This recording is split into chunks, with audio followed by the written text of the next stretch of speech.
everybody? Hopefully all having a good one. We are back again.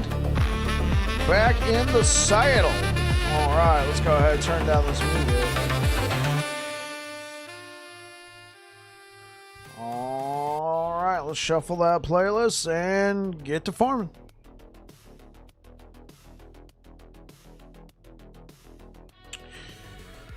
Oh, how was your guys' day today? How was your guys' day today?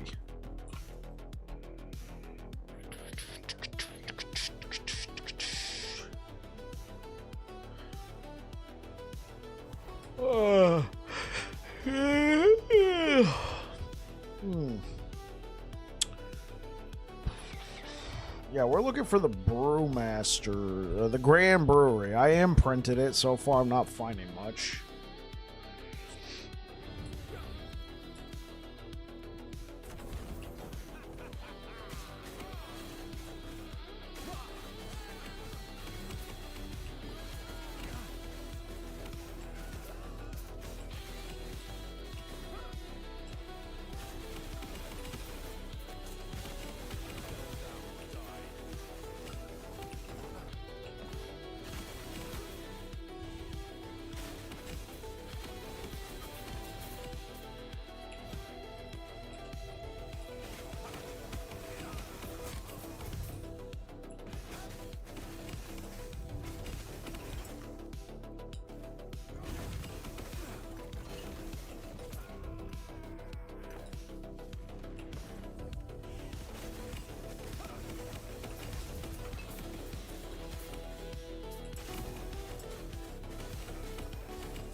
What we got here? Majasa Shield. Let's go.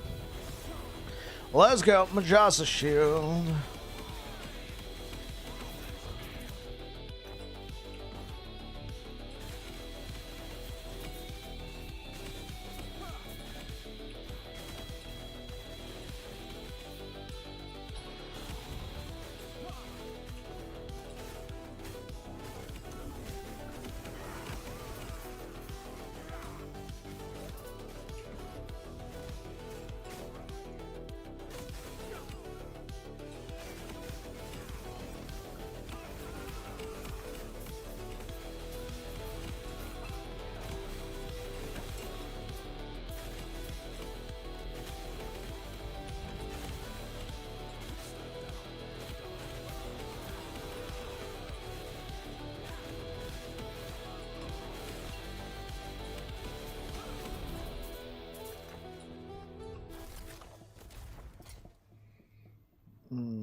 Okay, yeah. All right.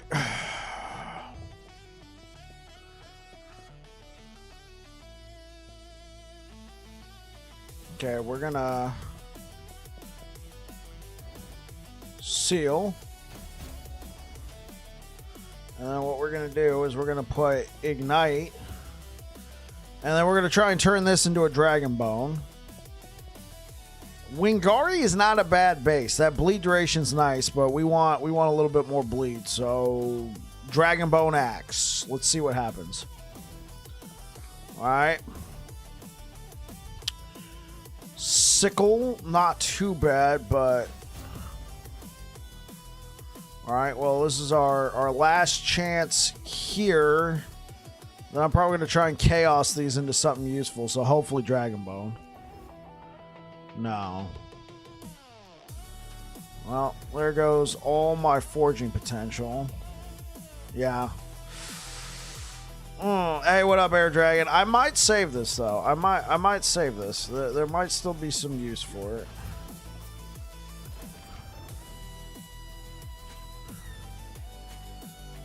I think I'm gonna save this. This looks like a nice pair of gloves. How you doing, Air Dragon? What you up to today, man? How was work? How was work today, good kind sir?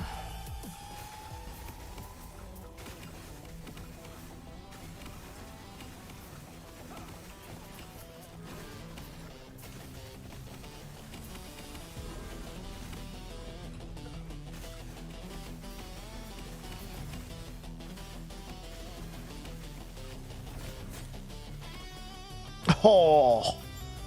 Oh, come on. Just get lucky and give me a T7 block chance to go with that block effect in this. Come on. Come on. You can do this for me. Thank you.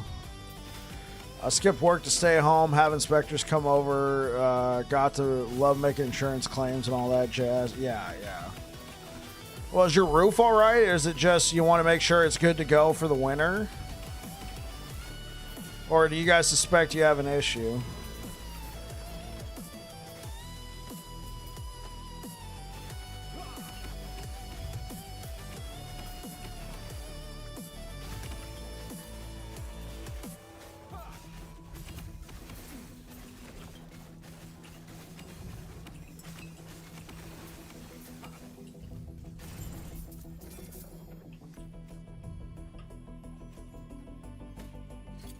Okay, so hold up. I gotta add a new rule. So let's copy the hybrid health, and then what we're gonna do here is we're gonna put pin. We're gonna put physical pin with bleed.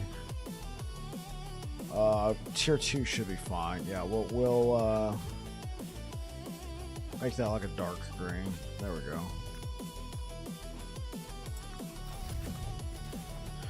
Is damage. Hail broke the boards. Oh snap, man. That sounds expensive.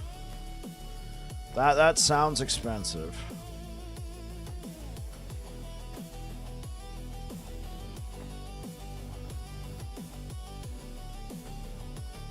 Is your home insurance gonna cover it? Is that why the inspectors were looking at it, trying to figure out if it was there, if you're covered for that? Man, that sounds terrible.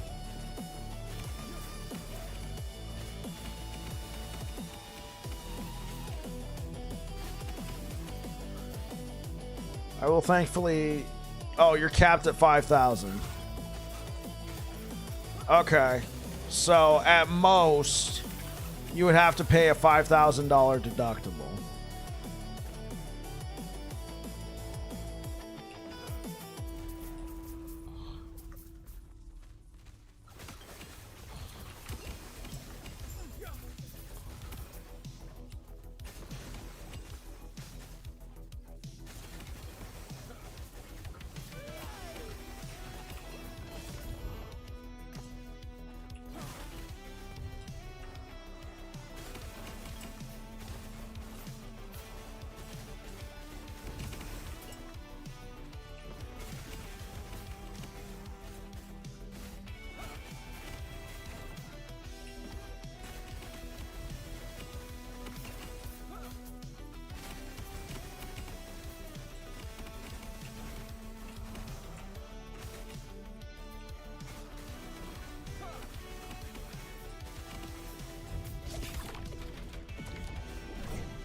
What a freaking tease. I was like, ooh.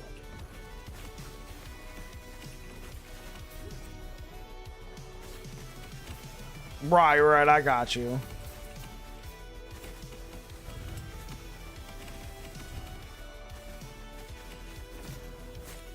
Oh. No. No. Only want two things. T7 block chance and then whatever form of block effectiveness I can get. Okay, yeah, well, we all know it's insurance, so they're all about not paying. So hopefully you can stick that contract in their face and be like, yo, look here.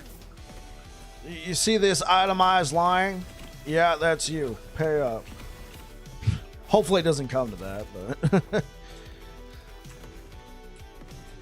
but you know, good old insurance companies, we can change the terms of the agreement anytime we want to. Hey, what up, Rick? How's it going?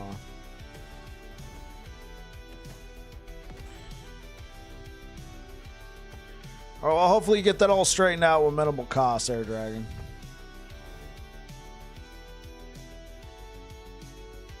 What are you up to today, Rick?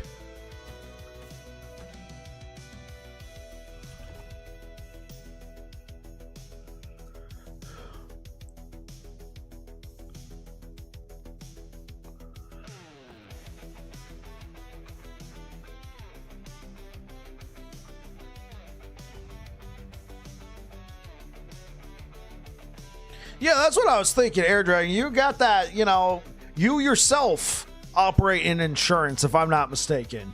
Like, yeah, I'm pretty sure you work in insurance. You know all their scummy tricks because you know.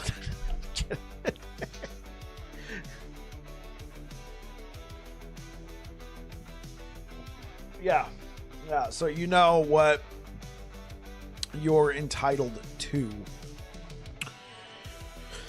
I really want to make this work. So here's what I'm going to do. The only way this works is if I seal a throwing affix and then put throwing attack speed on here. So I'm going to do a YOLO removal and try and remove one of these. You could say I have 50-50. No throwing. But I'm a throwing build, bro. Okay. So, we got to remove one of these, hopefully. Not lose too much foraging potential. Nah, this is a catching build. Yeah, we're catching all them strays. Here we go. Awesome. Alright, cool. So, we did lose some throwing foraging potential, unfortunately. Then we're gonna okay, that's fine. We're gonna put poison resistance over here, and then we are going to seal, and then throwing attack speed. We're gonna put this all the way up. 22 is fine. Then I'm gonna put this up. Okay, now this is not ideal. But if I did want to swap out my belt... Yeah, if I did want to swap out my belt, I now have a replacement belt, you would say. The only thing I'm lacking on here is the mana regen. If I control sound effects, I would play Kiss from a Rose when I seal... Ba ba ba ba ba ba ba ba da da. Baby.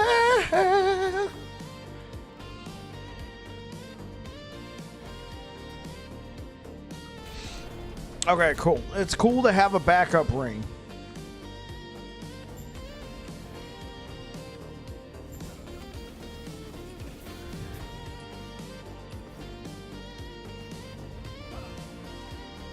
Oh, is one of them still alive?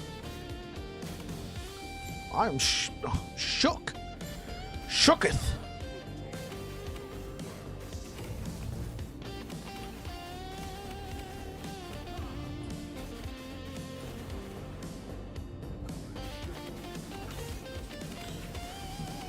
Whoa, whoa, whoa, whoa, whoa, whoa, whoa, whoa.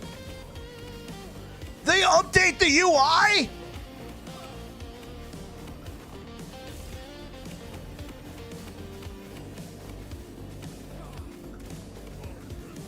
Wait, was there an update?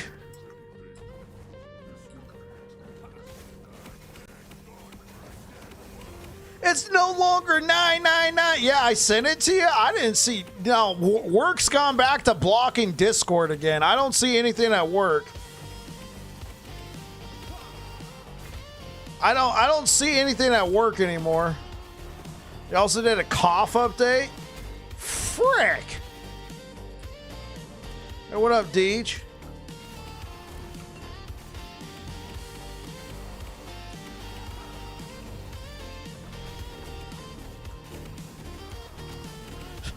Freaking Fucking hermit crab.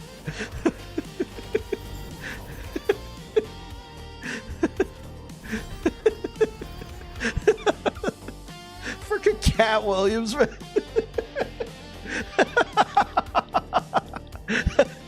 Finally got the gloves. Life is sort of, yeah, I'm glad you got them, bro. Every time I look over at chat, all I got is that Cat Williams meme.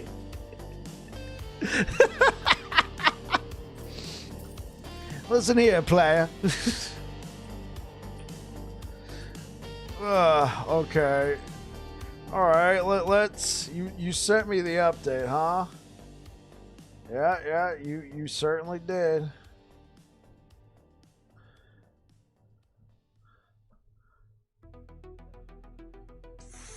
All right, let's take a look at this together.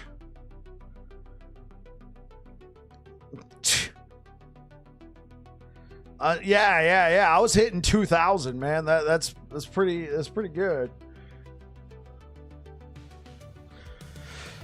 Fix an issue, preventing summon storm spikes from exploding on death. Dark Quiver, fix an issue where the Until Dawn node would not trigger when using a skill. Elemental Nova, fix an issue where Crescent Unity would not apply its Elemental Pen.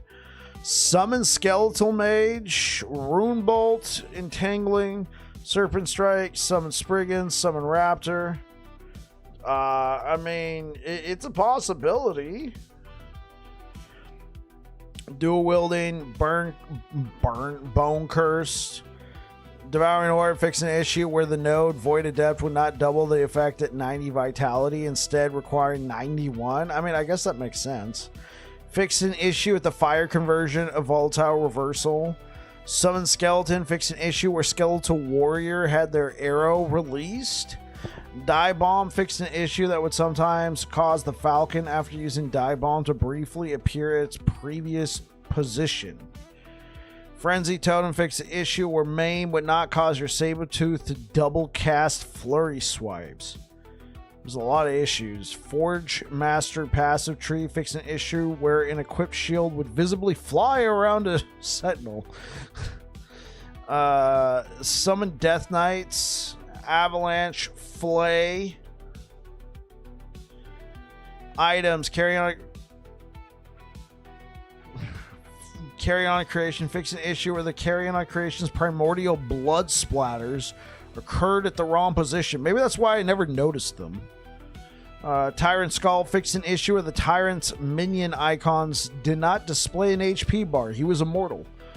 Yes, sir. What's up, G-Money? Welcome back to the channel. Carcinization of momentum, fix an issue where the Summon Crab icon was displaying as the evade icon. That actually sounds like that sounds like a feature right there. That sounds like a feature. I think I would have preferred that. Instead of evade, it's the crab. I would have preferred that. That way I'd be like, oh yeah, I'm using the crab ring. Fix an issue where the fade to black before scene 10 transition ending. This is all campaign stuff. Monolith. Okay, let me skim through this. Fix an issue where Apophis would sometimes face the wrong direction. Yeah, I'm talking to you, pal. Yeah, I'm talking. Fix it. Question, is your smite tooltip, does it lose fire scaling if you use that glove? No. Now, it might convert the ignite, but it's not going to lose its fire scaling. Fix various objects in Chapter 10 being able to be walked through. How's that an issue? Fix some visual issues. Fix dragon eggs. Fix an issue where some stairs in the Temple of Herot were impassable. Ouch. Fix an issue where the Farsight turtle in the Silent Coast was higher in the air. Fixed an issue in the garden. Okay. I'm glad I'm just skimming through that. Fix an issue where you accidentally drop woven echoes from your inventory. Oops. Fix an issue where the open portal button would not appear. The traveler is now less inclined to be distracted by an odd pile of rope when they should be inspecting a sacked altar in an alternate version of the Wingari Stronghold, repositioned the floating icon for the sacked altar in the first quest Echo. Fixed an issue where Temporal Sanctum where it was difficult to walk around. Who walks around in the Temporal Sanctum? Like, who walks around? You want to know what happens? Temporal Sanctum. Key, Portal Charm. The end. Fix an issue with the Soul Eater amounts when not reset.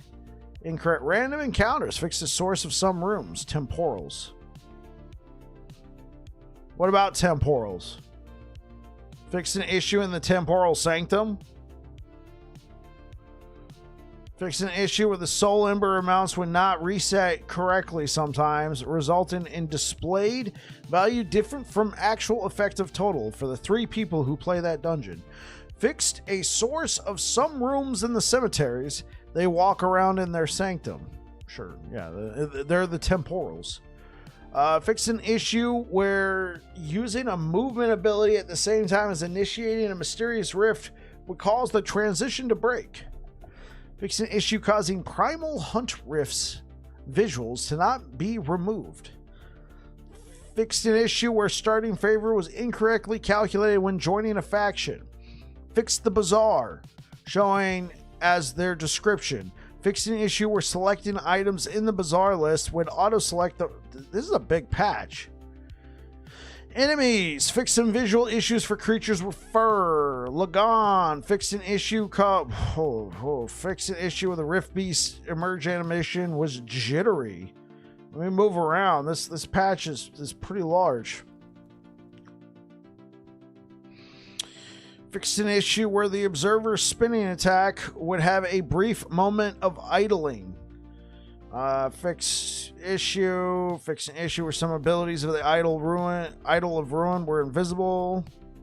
Fix an issue where Apophis in Crystal. It fixed an issue where the Tyrant Maw would wait before attacking the Ancient Oasis.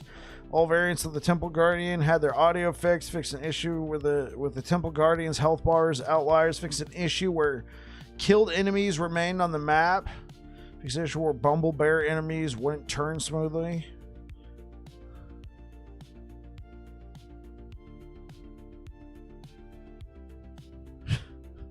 Nice. Fix Bone Golems not having hit flash. UI, fix an issue. The Eternal Cache will no longer overlap with the inventory.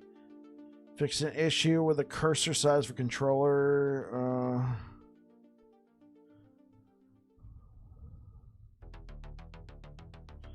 Fix a bug where having the Chorus of Anarok helmet equipped could sometimes result in being able to load the character in offline mode. Primal Supporter Pack evades now correctly. Link to store.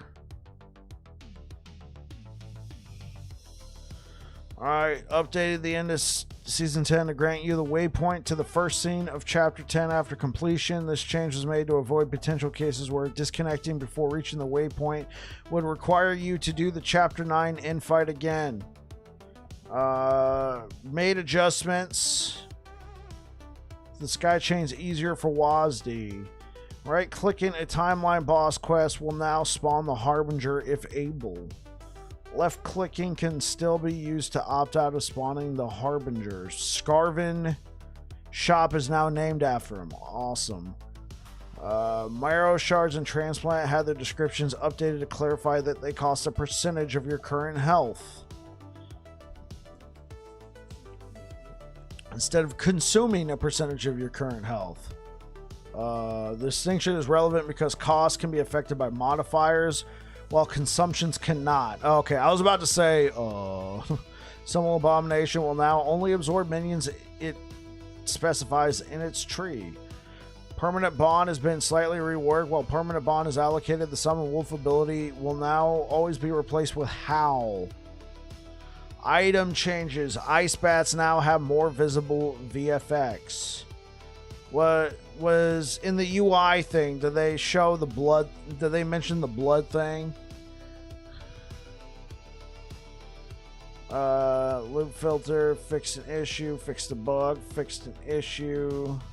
Because these all say fixed an issue. I don't think it was an issue. So let me go back over here.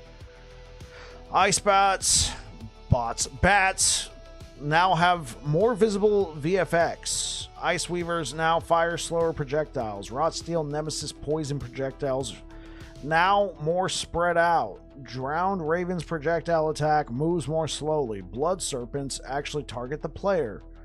Headhunter Lavian now actually throws traps. Draw Lava Carriers are now less accurate. Champion with the Profane mod now deal less damage with Necrotic Breath. Ghost now does considerably less damage. Radamasa, the Cursed Tail Swipe, now does considerably less damage. Fate Weaver's Lachesis, that was a clear indicator. Ord Lorca's Tail Slam no longer shotguns. Hosprix Orion's Tail Slam no longer shotguns. The Void Slashes used by all the Agile Harbinger variants no longer shotguns. Okay, these don't sound like bug fixes. Right? These sound like these sound like nerfs to the enemies. Am I the only one picking up on that? In that Reddit reply, it said it was a bug. Under bugs, it said nothing about that. It's now just saying they do less damage. It's clearer. It no longer shotguns. Am I the only one? Am I crazy for thinking this? Please, somebody tell me I'm crazy.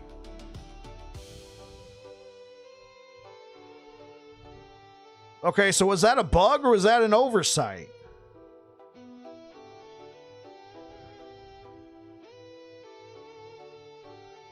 Yeah, because Ghost, the frozen wolf guy, it was a mix of the two. Okay. Because, like, this doesn't sound like bugs fixes. This sounds like balancing.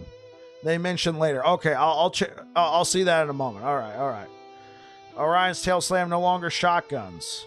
The Void Slashes used by all Agile Harbinger variants no longer shotguns. Wow, that only took forever. That's been in here since cycle. This has been in here since cycle 1.1. Well, okay, maybe not. Maybe not the shotgunning thing. I always feel like the Agile Harbinger always did a lot more damage than Fatty. Void Beam used by all the Brute Harbinger variants now has less base damage. Okay, I always thought Brute Harbingers were okay. The Agile ones I always thought did a lot of damage. But you know what? I will mention this season, the Agile Harbingers have just been, I don't want to fight against them. You're crazy.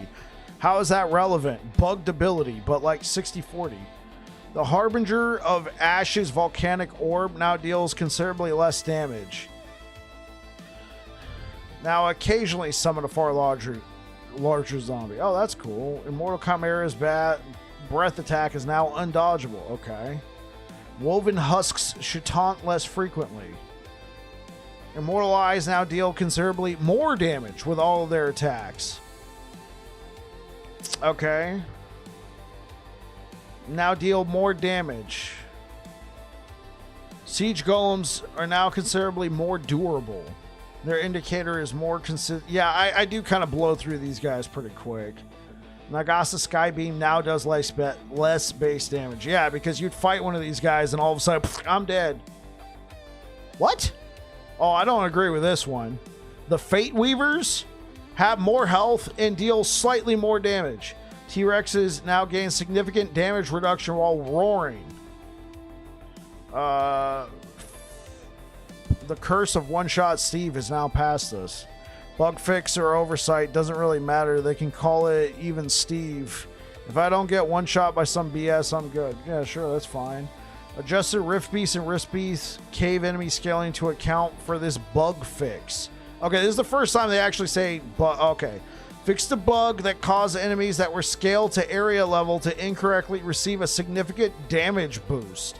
This effect was larger for enemies scaled to a lower or similar level to their base level. There we go. So they mention it. Adjusted Rift Beast and Rift Beast Cave enemy scaling to account. The Rift Beast is now immune to damage while he's emerging to do battle. Yeah, that's good because I would just, bop that guy. Evolution's end. Minion hits can now trigger the summon of a Rift Beast. When determining the enemies of Anorax that can be summoned and companions that are capable of exceeding the maximum companion limit, such as the additional wolf, will no longer be considered. Item factions. Added unique icons for prophecy rewards. This helps find specific reward types without displaying the tooltip. For example, you can see the difference between jewelry rewards and ring rewards without viewing the tooltip. Okay.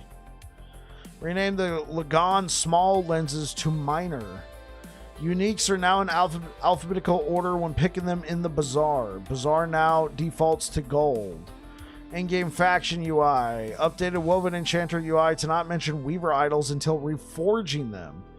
Element stacks now display their true stack count when greater than 999 stacks. Remove the comma from the corruption display in the Echo Web UI when the total was over 1,000. The inventory panel now opens without automatically closing the crafting materials. Made some minor visual polish. Typing /channel name in the chat will now switch the chat. Updated image in the runes and glyphs game guide entry. Quick filtering. Oh my gosh. Reduce frequency and volume of T-Rex's bite skill. Reduce volume of okay, good. Minions audio is now quieter. Known issues. Fix an issue where loot labels would appear over the top of the minimap. Fix an issue where a bone in the caves lobby could block a player's view. Okay, honestly, I'm done reading. Hotfix, see? Oh, it's better. It's better. Like, I was never really one to complain about cough. I was just like, it is what it is, and I shrugged my shoulders. Obviously, I would have preferred a more of an a la carte style. I would prefer an a la carte style of, all right, here's your bounties. You pick the ones you want. The sitting there and just got here. Did the fix the disappearing hammers? I assume not. Hey, what's up, Roland? Let me take a here. Let me open this. I did not see it, but this is substantial. So, Roland, for you, my friend, if you want to take a look, but under skills, I don't see anything about hammers. Oh, oops. Yeah, I don't see anything about hammers. Yeah, I see nothing about hammers. There is a lot here, though. This was a very large patch. And like my eyes were starting to go cross-eyed. I worked all day. Like if I had seen this earlier, I would have tried to read this off stream, but visual sound updates, known issues. I guess we could take a look real quick about like hammers or projectiles disappearing on walls. Totems can target spires. Fixing. They're currently fixing an issue. Fix in an issue where bone blocks. Fixing an issue where T-Rex enemies would not respawn for a moment. Fixing an issue where the mini-map would not visible. Okay. Fixing an issue where basic arena echoes would spawn multiple champion enemies. Fixing an issue where entering a wild scene via teleport. Fixing an issue where in Monolith sometimes when starting an echo you don't get teleported. No, I'm not seeing anything in what they're working on. Visual. I mean, okay, at this point, Control F, hammer. Nothing about hammers. Yeah. Oh, you said the same thing. Yeah. Control F. Nothing. Blake, what's up? This is a fresh patch? Yeah, fresh patch. So I went back to work today, and when I got back to work, I noticed that the work Wi-Fi was back to blocking everything again. So I couldn't watch. I could only watch a few select videos on YouTube. Discord was blocked again. I mean, it's annoying. They sometimes go through this. And then next week they'll be back to not blocking. I don't know who controls it, but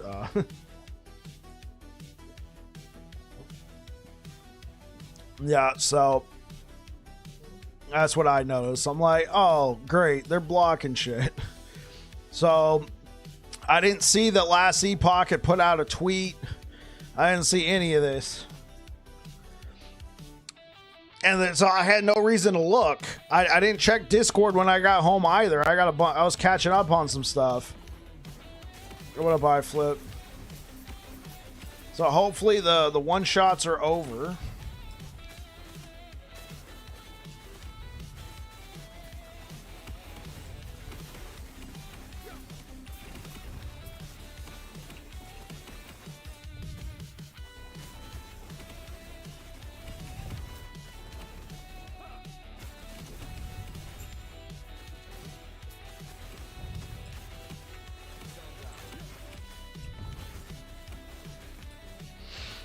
How you doing, Trailer Park?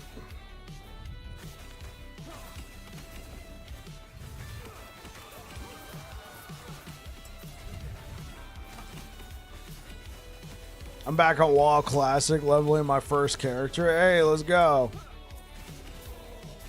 Well, when's the last time you played WoW Classic?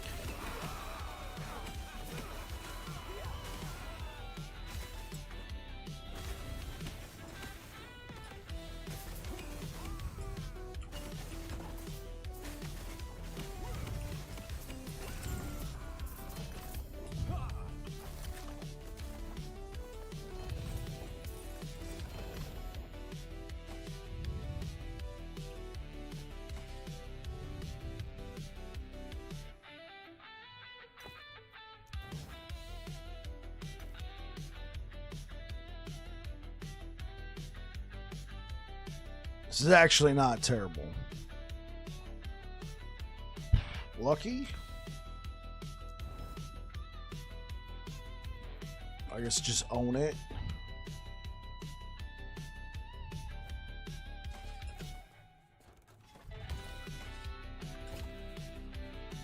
Oh, this is your first character. Oh, I'm sorry. I got thrown off when you said I'm back on WoW Classic.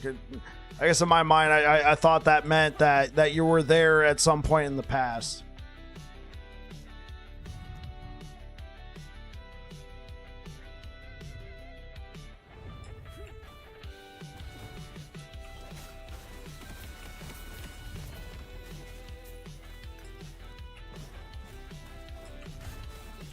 So have you ever played what? Well, no, you said it was your first character. Never mind. I was going to ask if you ever played WoW before at all, but no. Oh, we got ambush.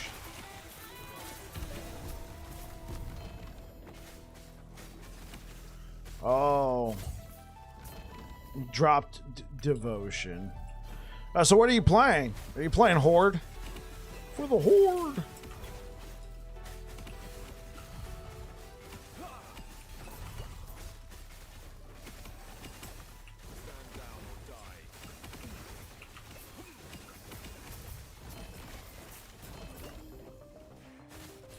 Alright, I'll check it out.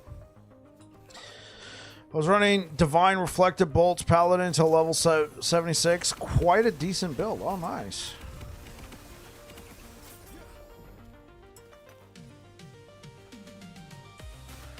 Nope, first ever, I got a level 45 Paladin, King's Honor. I'm not familiar with King's Honor.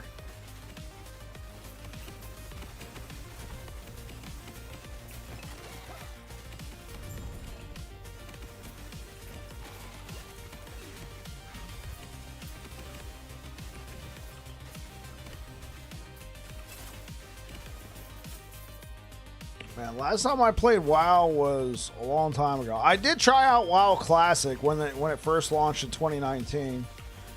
I played it for a while. Server name, maybe? Yeah, maybe.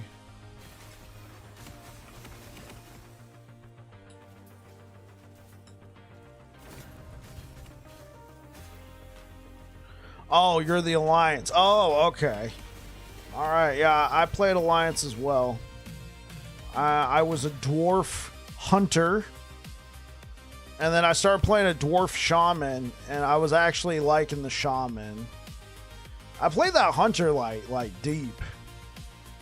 Yeah, I played that hunter for a while, but that was Warlords of Draenor.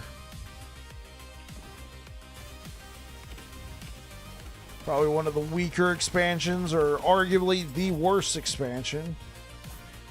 I wonder if they're going to re-release Warlords of Draenor as a classic option. I saw that they had...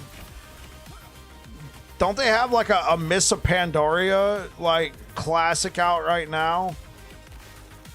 Like, I mean, dude, like the server populations of those games has got to be like close to nothing, right? They got so many... They're spread across so many classics now. It's not just WoW Classic. It's WoW Classic Burning Crusade. It's WoW Classic Lich King. It's WoW Classic Cataclysm. WoW Classic Mists of Pandaria. What are they going to do? Are they going to do a WoW Classic Warlords of Draenor? Like, who's going to play that?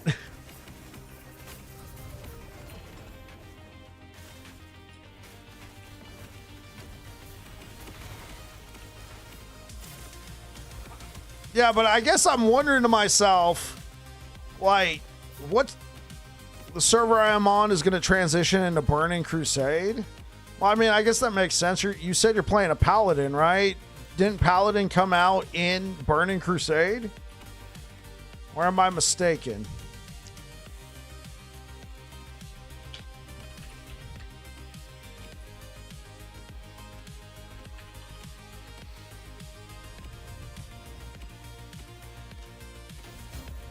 Oh, Paladin was OG Alliance. Understood. Oh, wait. Didn't Paladin go over to the Horde side? Yeah. That's right. Oh, oops. I didn't mean to take a screenshot.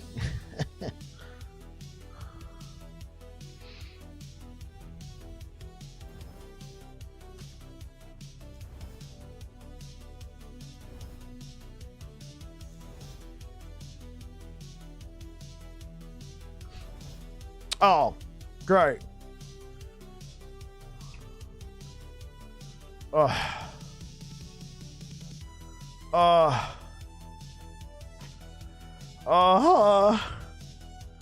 Do I use it?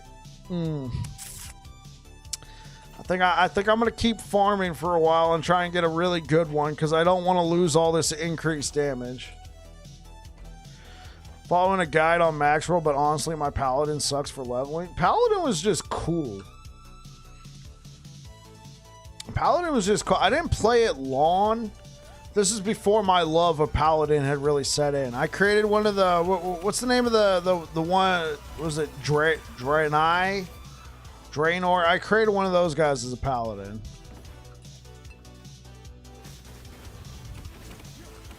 Honestly, if I played WoW...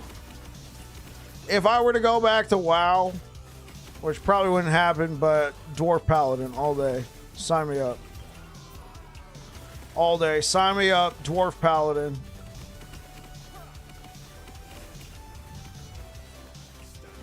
My life would be complete. Solo level 1 Paladin is just rough in my experience. I don't care if it's rough, man. I'm living a fantasy. I'm a dwarf, and I'm a Paladin.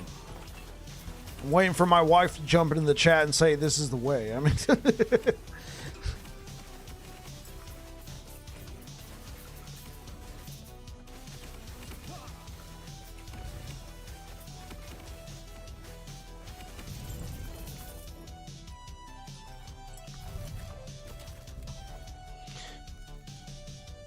Paladin not get great until Burning Crusade. This is the way.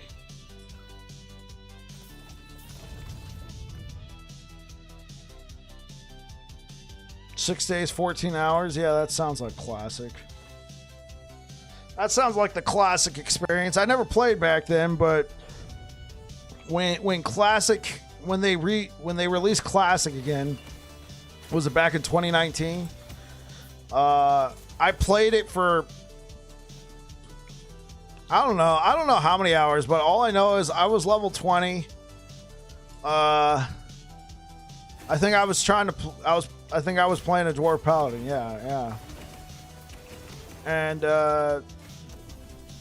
it was slow. I think I remember, I don't know how long I played, but I remember going, I'm only level 20. I was leveling solo, but I was like, yeah, this needs work.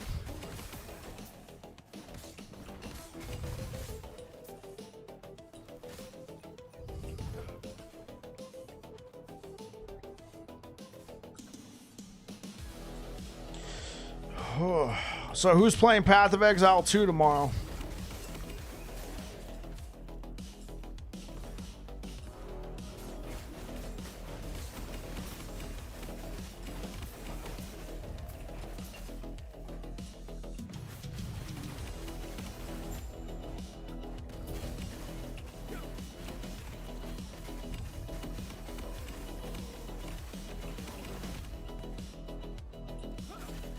Not me. I really don't like that game. Okay.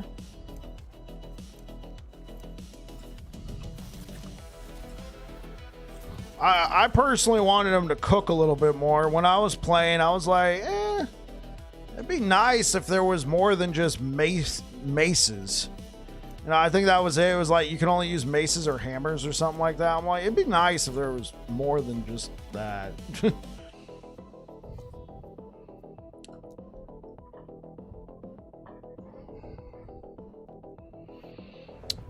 I'm going to attempt it. I never made it to maps. I haven't played since 2 weeks after launch when I rage deleted. Rage deleted?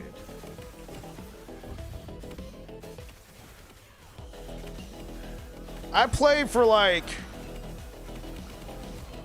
I would play like, you know, an evening here or there on stream. I think I did it like twice. So I was only in chapter 2.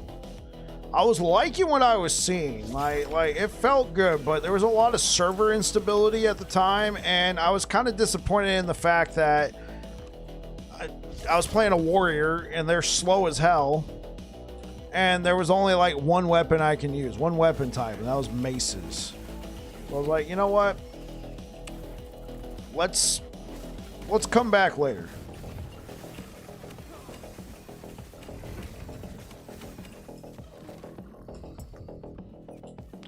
I was stuck in Act 2 cruel difficulty and decided to stop. Yeah, I didn't even make it that far. I was just Act 2, like, period. It wasn't that I was stuck. I was just like, eh.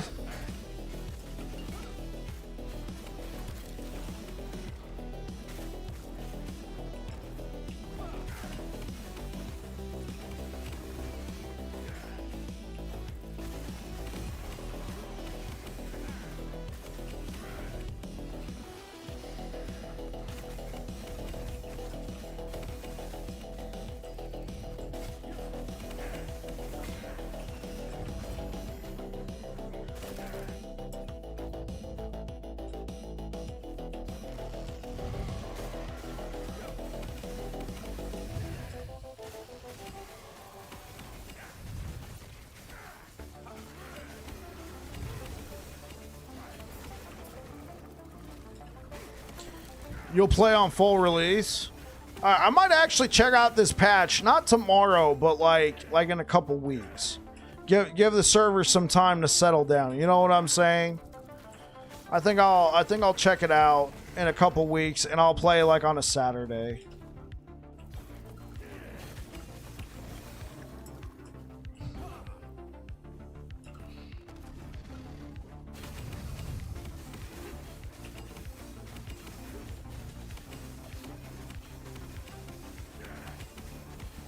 Brother, holy frick, we were almost up to 3,000. Oh, don't do this to me. I kill a rift beast and it drops gloves, and I'm like, oh.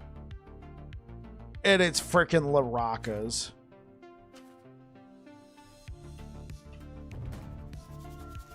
Man, that is so not fair.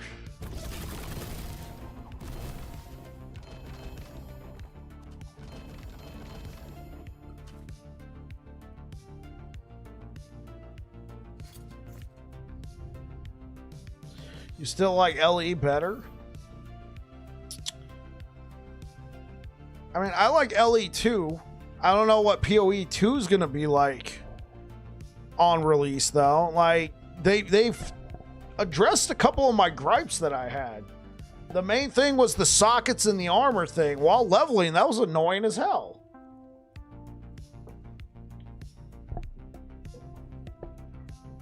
That was annoying as hell in the first Path of Exile. I ended up just giving up because it was just like too much of a pain point. I had some people telling me, oh, well, if you waited, you could have used these materials. I'm like, how am I supposed to know about that stuff? Like, I got to the point where I had to upgrade my armor. I was getting chunked. I upgraded my armor, and guess what? I didn't have the same socket, so my entire build got changed. It is bad. Like, I think this was before I even tried last Epoch. Yeah, I think it was before I even tried last Epoch. Or maybe I had tried last Epoch, and I was liking the last Epoch. Wait, no. We'll try again when Druid is released.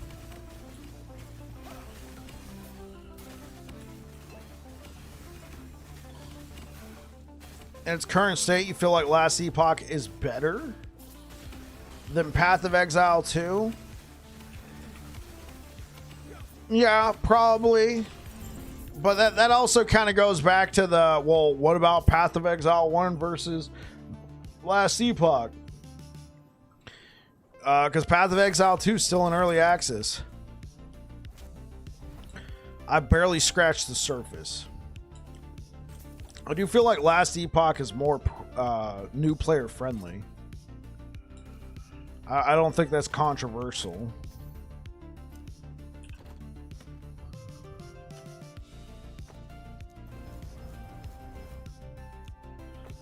Well, I don't think that's a controversial take. When is the last time I actually launched Path of Exile on this computer?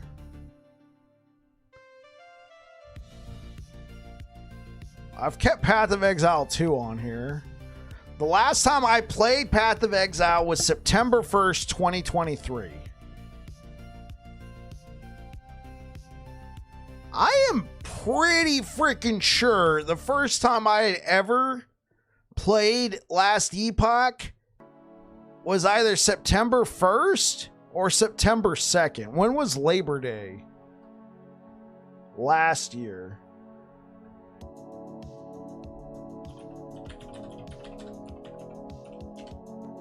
Was September 4th.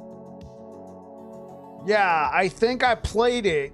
I think I remember playing it because it was a Monday. No, the first time I played it, I think was on Sunday, September 3rd. And I played Paladin and I thought it was cool. So then I streamed the game on Monday and I played with my buddy Trader. And I started a shaman and he was playing a lich. And then after that, I started streaming the game more often. So how ironic. Yeah. PoE 2 being miles ahead of PoE 1 and new player friendliness. PoE 2 still like taking steel wool to a skin as a new player. I also think D4 isn't as bad as most people claim. See, have you seen the Titan Quest 2 early access? Yeah, I've seen it. I'm gonna let you in on a secret, chat. I'm trying to see if I can get a key from them. I would like to review that game. Haven't heard anything yet. Yeah, haven't heard anything yet. I might just end up picking it up on my own, but if I can, you know, get them to foot the bill. It looks interesting. I am really busy, like, focused on last Epoch, though, a lot, so. I like TQ2. I kind of like the game a lot, personally. Wait, got it.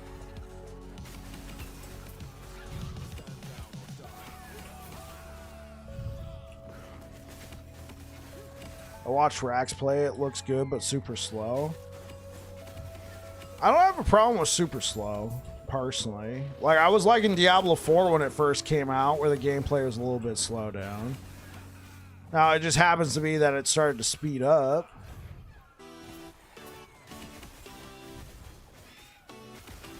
Titan Quest was your first ARPG? Like, I assume you're talking about the first Titan Quest?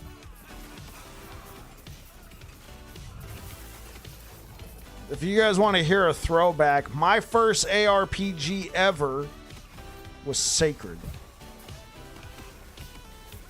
Yo, bro, we back at Season 3. The bear is massive damage, yeah. OG Titan Quest is amazing. Yeah. Reaper Sage picked me up a copy. I haven't checked it out yet, but he got me a copy on Steam. I'm very grateful for that.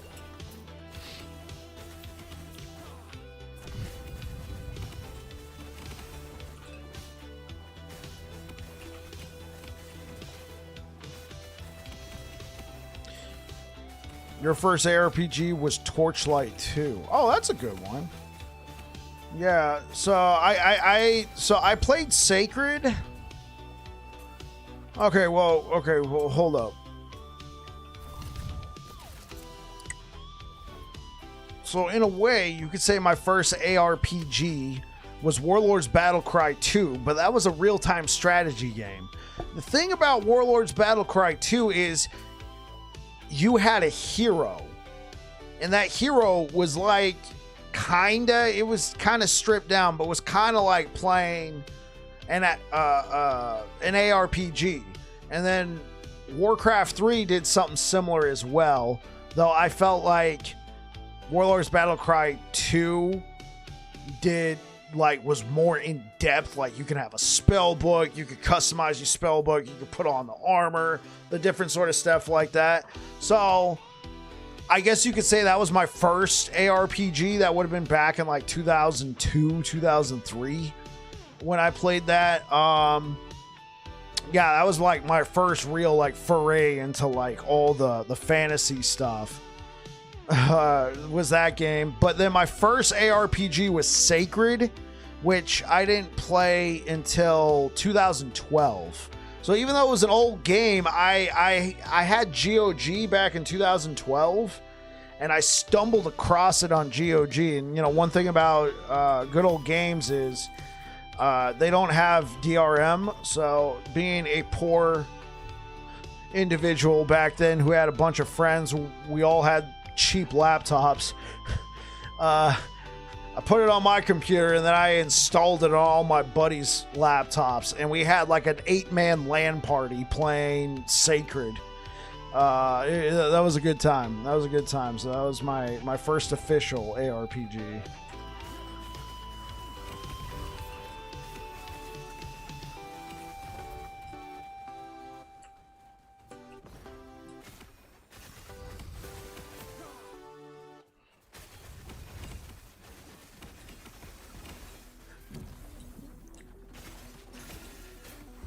So you liking the bear, Sai?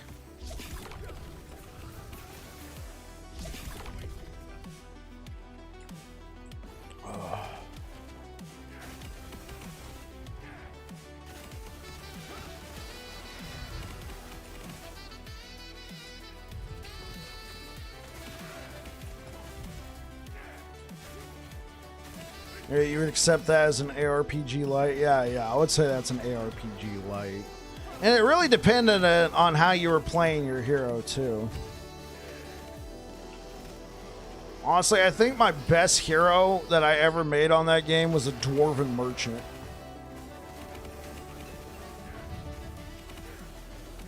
And he was also where Shizar was born.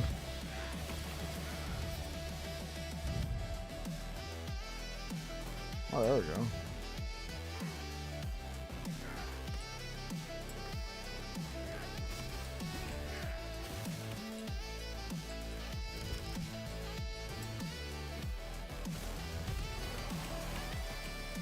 Yours was Torchlight 1. Hey, also another great ARPG.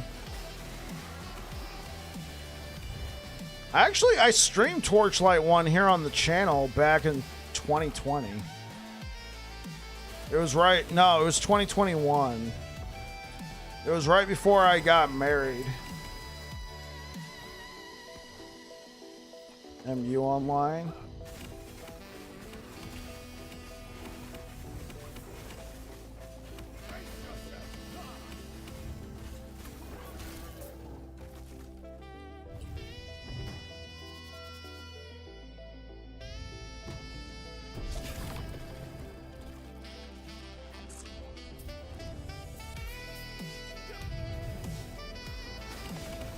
Baldur's Gate Dark Alliance. Yeah, that's true. That was an ARPG. I'm trying to think. Yeah, I still think like I remember I played that one back in the day as well, but no, I'm still. I mean, I guess you could say that was my first official.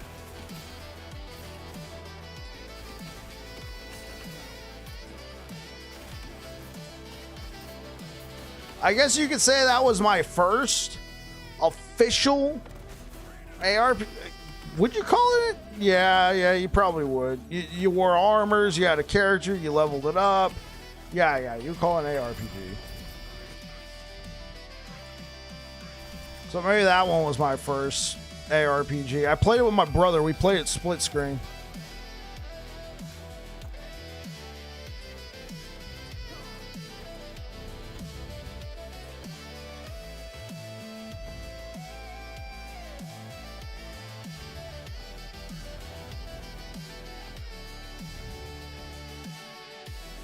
Mine was Diablo for PlayStation. I had fun playing couch co-op.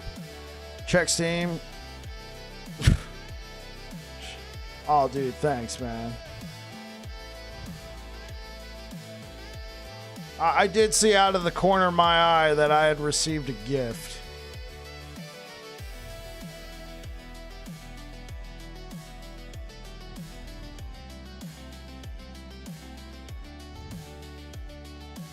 Dude, thank you so much. Thank you so much, Air Dragon. Yeah, I appreciate it. Cool. This is a game I'll look forward to playing, man, for sure. Probably not yet. Probably like Path of Exile 2. This update. I think I'll check it out for a weekend. Plus, you guys have been saying that I could probably blast through it in about 6 hours. So if we plan like a nice long Saturday stream, I could probably just blast through the entire game. I'm old. Diablo 2 is your first? Oh yeah, by all means. If I knew what Diablo was back then, see, I remember Diablo 2. They used to sell PC games at Costco, right? So I think I missed Diablo 2. I think I remember at Costco they were selling Warcraft 3. I wanted to buy it and my mom said no. She took one look at the cover and was like, no, that's like...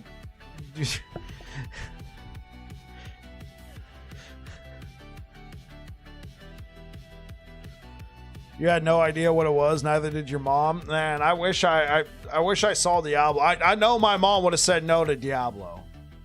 Why are you going to play a game about demons?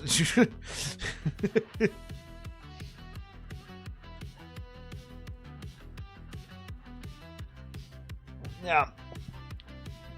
Yeah, I think for Warcraft, Warcraft 3, I think my mom didn't like the name. Warcraft sounded too close to witchcraft, so... Yeah. So, yeah, that was the logic. So, I was allowed to get a game called Battle Realms, though. Which in the end, I don't know, man. I don't know, bro. Battle Realms might have just been the worst one, dude. What up, fellas? Dude, it was a rated teen game, but bro, the gore in that game, man. It's kind of comical now because of the graphics, but man, back then, bro, that was a great game. One of my favorite RTSs of all time. Wasn't allowed to play anything with, yeah, same here, man. Same here.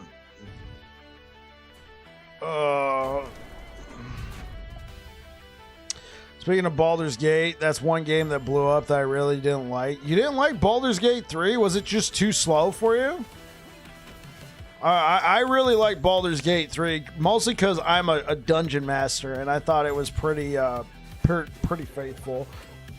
Obviously, they had their own rules, but it was cool because it was like playing somebody's homebrewed version of 5th edition. How do I make Smite red?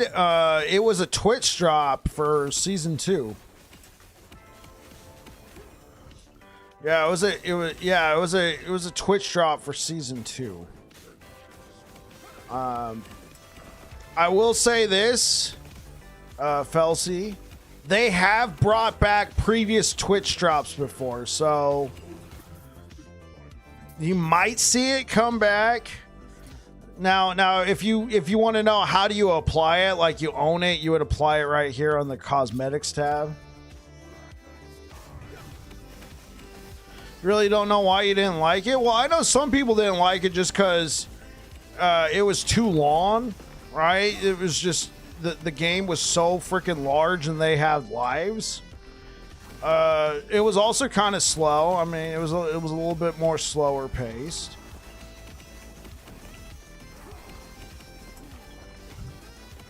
I thought it was pretty cool. Honestly, talking to other people and their experiences with the game as well was also really cool. Like, there was one guy at work. He doesn't work there. He I guess you could say he's a customer, a parent of a child. I'll just leave it at that. He was telling me, like, he doesn't get to play much, but when he did, he would play with his friends, and he was like telling me about like the stuff he was experiencing on his end. I'm like, dude, I didn't experience that at all. He's like, bro, it's freaking wild. Not all games are for everyone. I think that's okay. Me too. True that, Dragon. Yeah, me too. Yeah, I'm not gonna say why didn't you like it. You must like it. I guess I was just more curious as to why you didn't like it. Or I honestly, it doesn't sound like you didn't like it. It just you weren't jiving with it.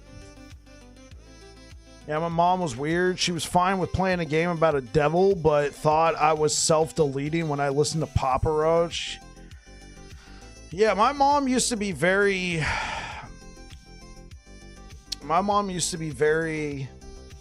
strict on the music that we listened to. Like, so throughout the 90s, growing up, we only listened to music my mom grew up with. So like a bunch of like 60s stuff, a bunch of hippie music.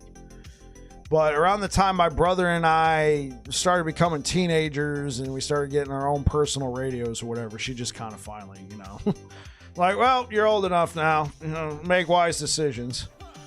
So around that time was, when I started getting into Drowning Pool, Papa Roach, Linkin Park, Trapped. Well, Trapped was a little bit later, but, a lot of that new metal stuff was when, my first sort of diving head first into that. After, throughout the entire 90s, the newest thing I listened to was the Beach Boys. My first live concert I ever went to was the Beach Boys. Of course, they were a bit older back in, the 90s, but still was my first concert. I might have also gone to there was a Christian artist named Carmen. That might have been my first concert, but I was very young when that one happened. Yeah, so for me though, I say my first concert was the Beach Boys just because I very vividly remember that one. My mom got me Serious Sam 2 for my birthday. The one thing about having supervillain parents was they really only had one rule: don't involve the authorities. How long have you been a dungeon master? I've always wanted to get into D&D. I got into Dungeons and Dragons in 2015. So I was a player in 2015, and about a month into being a player, I was like, not that there was anything wrong with my dungeon master, but he was running the game a little slow for my liking. So I was just like, come on, man, I want some more action. I was like, dude, I want to feel the So I became a dungeon master, and I recruited some other people to the game, and we just started blasting. My first so I would first did Pathfinder. I first did Pathfinder, and I did that for a few months, and I really liked Pathfinder. And then at work, people heard I was running games for other people, and this is around the time Stranger Things had come out, you know, around like it was getting around Stranger Things territory.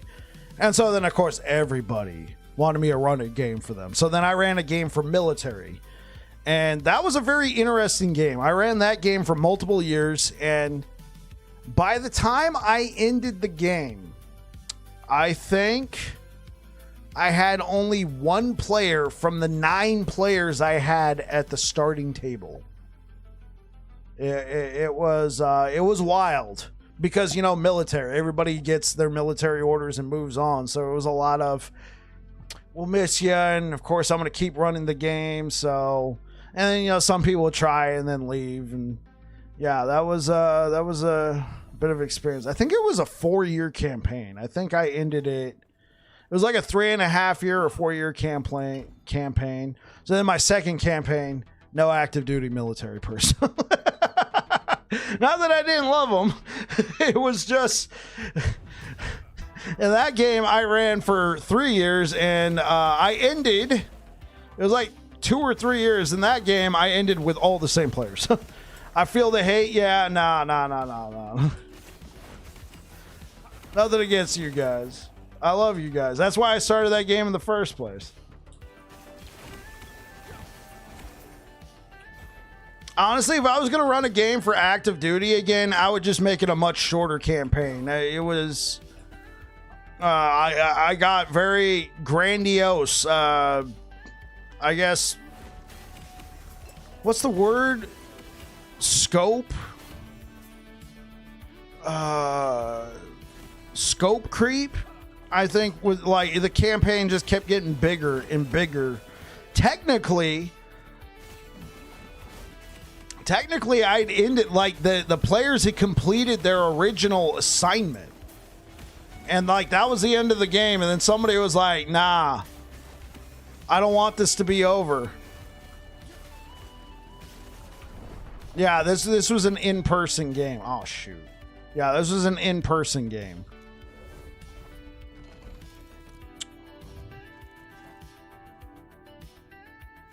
I think if I ran a game like that again for active duty, it would have to be on the internet, unfortunately. I don't think it'd be hard to set up all that active duty. As someone who plays with a fair number of active duty, the internet's become my friend. Right, yeah. They're so hard to nail down to one place for a while. No, yeah, for sure, man.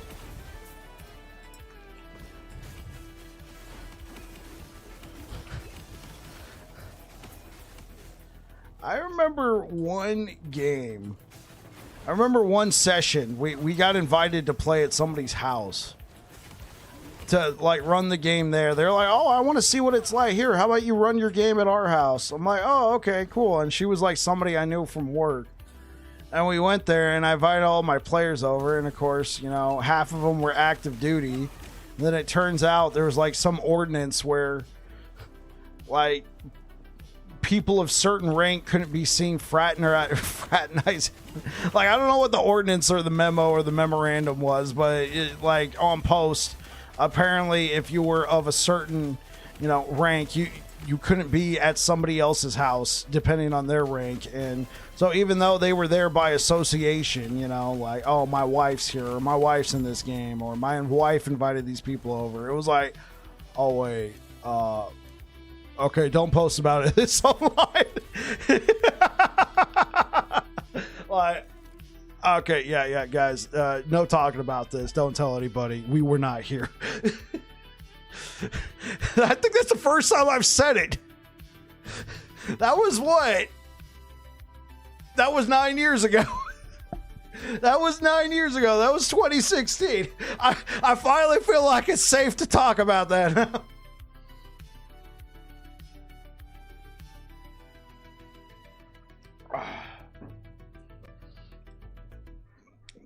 My one buddy in IT changes location every month. Closest thing to being a DM is when me and my buddies were playing Heroes of Might and Magic 3 and we were creating our own maps that we played together.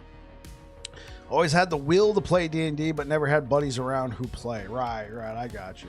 I got you, Sapicus. Been doing these AI dungeons. They're fun.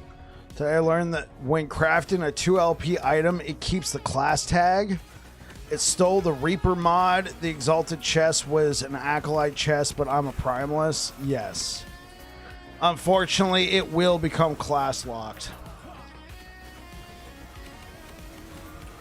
Though, I learned something funny. So Sentinel has an affix called percent mana. They can increase their mana by a percentage. Excuse me. And Rogue has the same affix, but no one else. Just Rogue and Sentinel. Excuse me again, guys. And so I did some tinkering, and I slammed that affix onto a was it Urziel's Pride or something rather. I slammed it onto a unique chest, even though I knew it was a quasi class affix. But I had a hunch that since the Rogue also got that affix, I was gonna see if I could do that and then put it on a mage. A sorcerer, to be exact, a mana stacking sorc, and it worked. I was very excited about that. It ended up being that, you know, your best in slot chess piece was in fact Unstable Core, and Unstable Core is a class locked chest plate, so you can't combine a Sentinel chest plate with a core. If I didn't steal the Reaper mod, it would have been fine. Right. Oh, yeah, I got you, Galasso.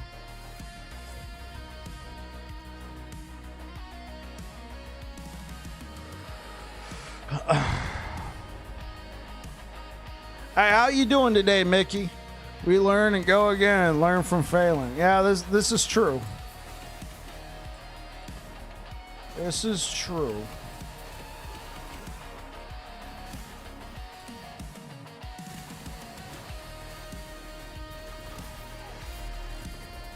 Yo, Trailer Park, thank you for subscribing over on YouTube.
all 1 LP. Okay, so turtle fodder. Let's see. How are we doing on the... Oh, we got plenty of room in the belts. Oh, yes. This is also going to be turtle fodder.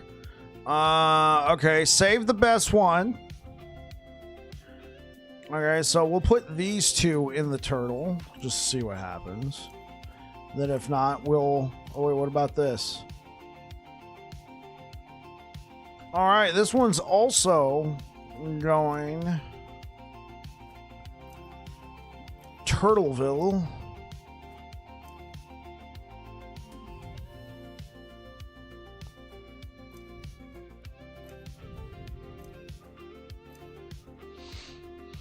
Omen of Thunder. Let's go. First day of vacation, 2 weeks off. That's what I'm talking about, Saphicus.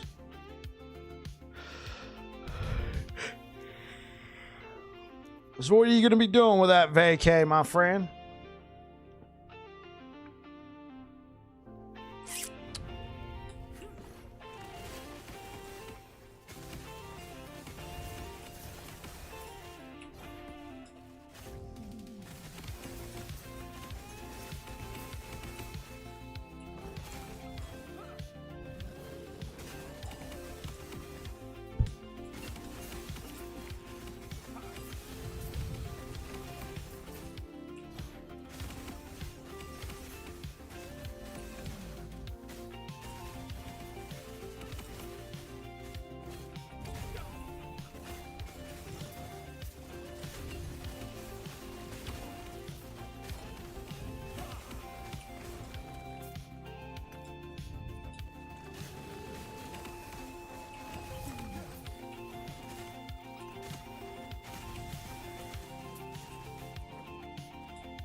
Now, this is worth keeping in power. You combine an exalted item with a 2 LP unique. Does it matter if there is a sealed affix? No, because it doesn't take the sealed affix into account.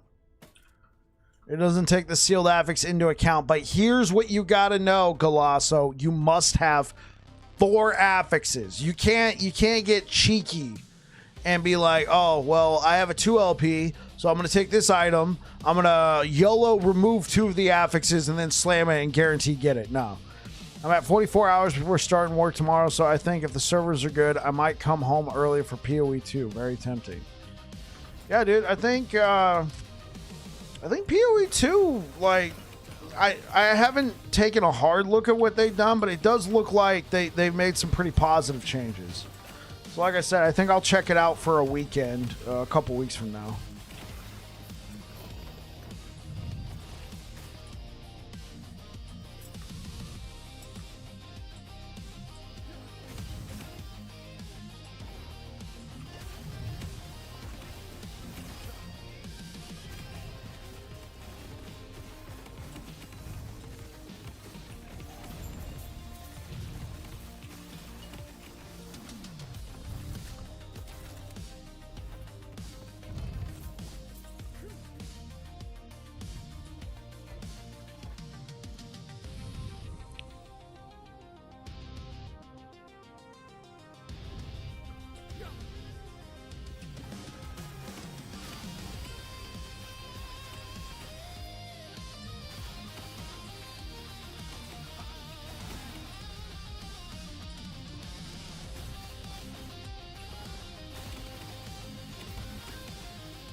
Don't care. What about this? Didn't change at all. Holy.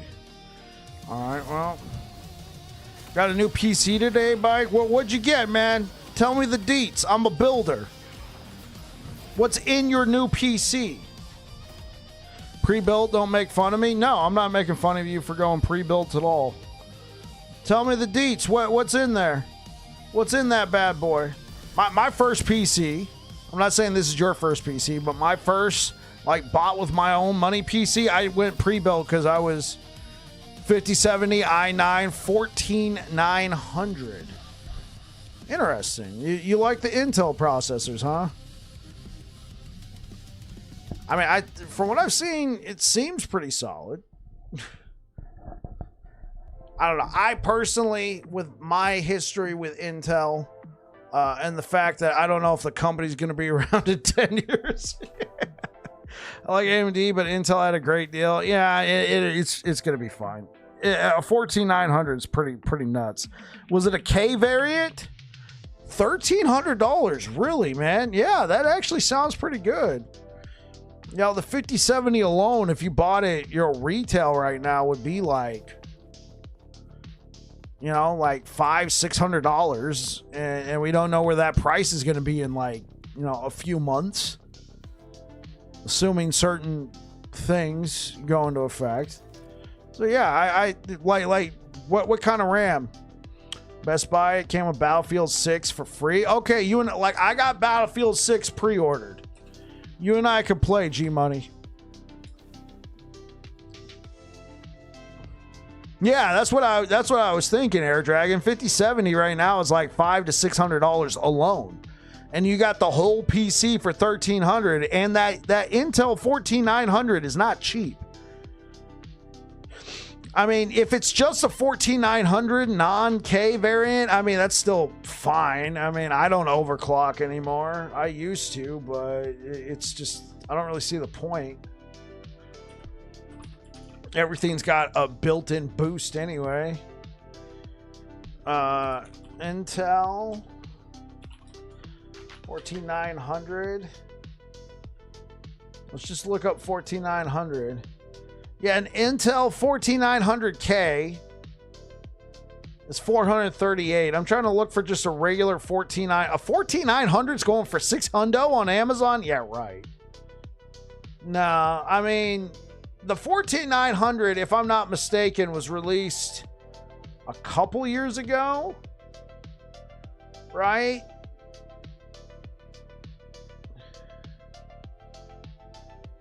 It's still a pretty great processor. I think they got all the bugs worked out.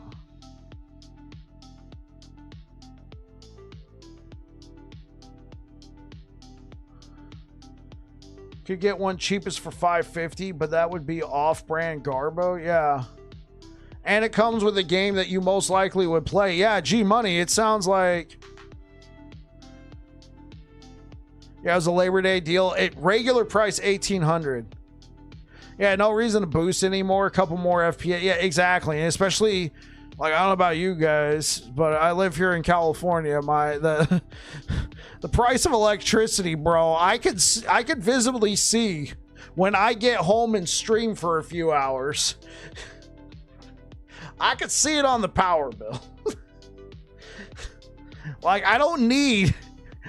Your boy Bike doesn't need to be trying to crank out the extra 10 FPS. It was a T4. Yeah, I think I got T-Force in my computer. What do I got? I built mine back in October. Chat remembers. Yeah, dude. No, that sounds like you got a great deal, man. Like 1300. I could not beat that. I could not beat that. Now, the only thing I might consider is doing a fresh, clean install of Windows, because they're probably going to put a lot of their own stuff on there. We like to call it bloatware, but I mean, if that doesn't bother you at all, then by all means.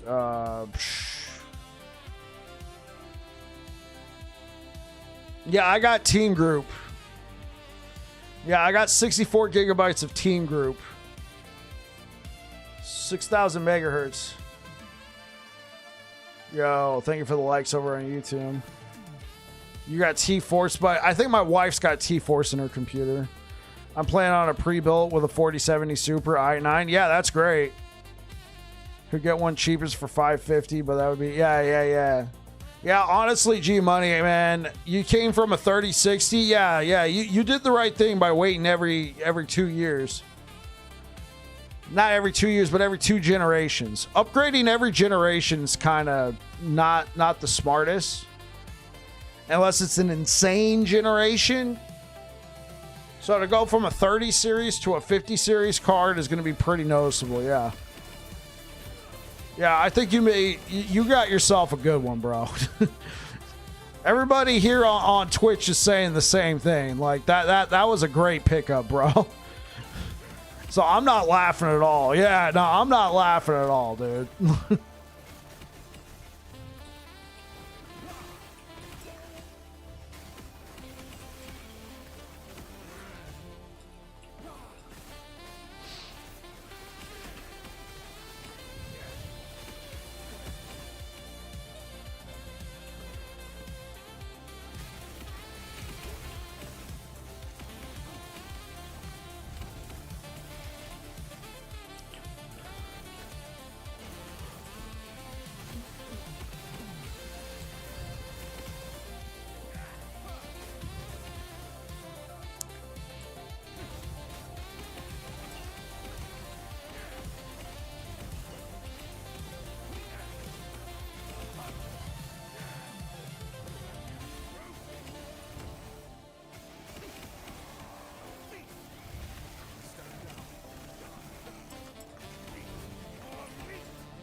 Push out a little bit further. I'm kind of disappointed that I only got a couple of the imprinted Grand Brewery nodes. I was hoping to get a lot more. Well, we can push. Do you think I should use any of the new primordial items on this Void Cleave or Racing Strike build, or just stick with Titan Heart World Splitter? So I can send you a planner, G Money, that I had put together. I was trying to make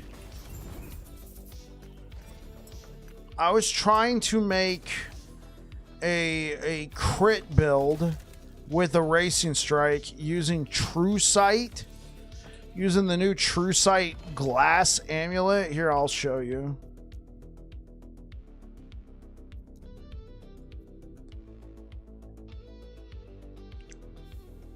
because it's also one that you can buy from the shop. So you're not going to be out here like me looking for parts.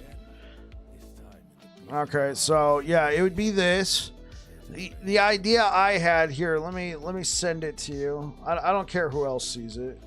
I never released it as a build. I did mention it in my Rive build that I'd put this planner together, but I decided not to release it. But since you're asking,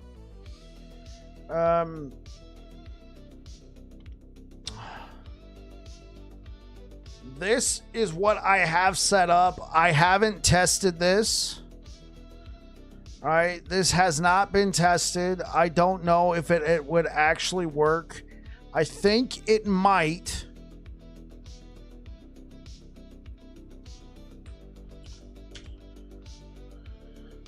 So you can take a look, but just know that I did not test this at all. This is a planner I put together before the season came out. And I was thinking, could we make a build using a Racing Strike and True Sight? Eventually, I decided I was going to go with... Rive. But here's the thing. Here's the thing you could also do, G-Money. This one is a drop. But you could also use these gloves. Skill level stats from legendary affixes have 50% increased effect.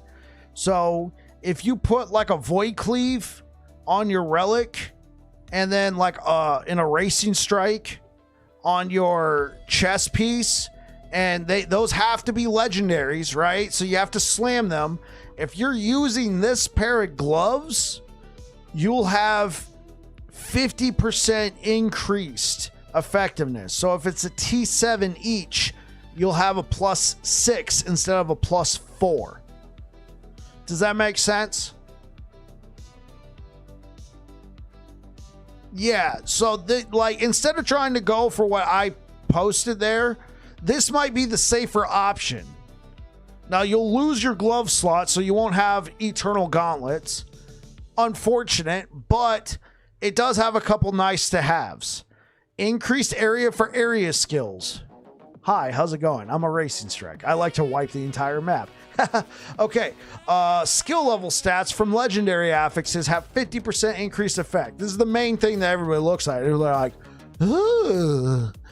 And then increased attack speed, increased mana. What is a Racing Strike like? Let me think. Oh yeah, mana. So yeah, you could use this. It's just a simple lift. Or if you don't mind not having a Titan Heart, you can go for it.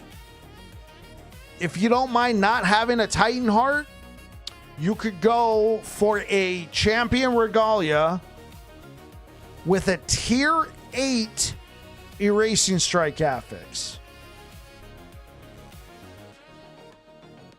That can be anywhere from +6 all the way up to +8, I believe.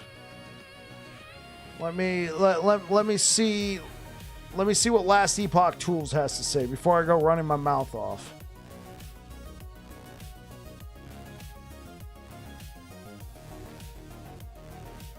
Champion Regalia, Primordial Affix. Let's...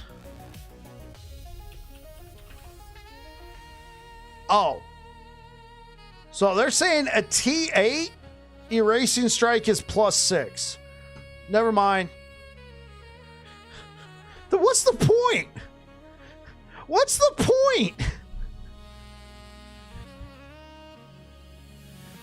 No, it's a +6. What is the point? You might as well slam a T7 onto a Titan Heart, get the 15% damage reduction, and then equip some gloves that give you the same effect. Oh, EHG, why?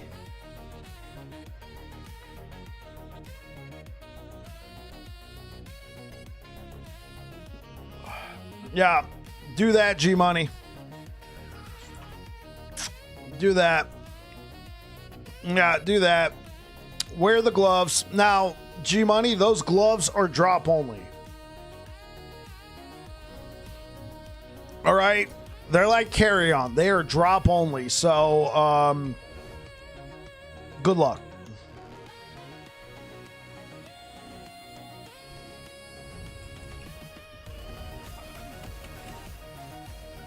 Yeah, sorry. You can't buy those ones.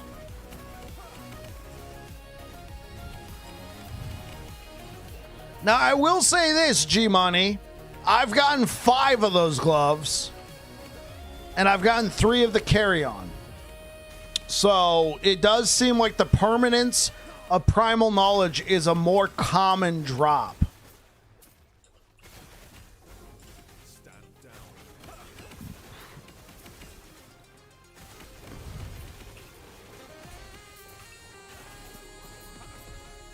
Do you have Carrion? Do you have permanence of Primal Knowledge?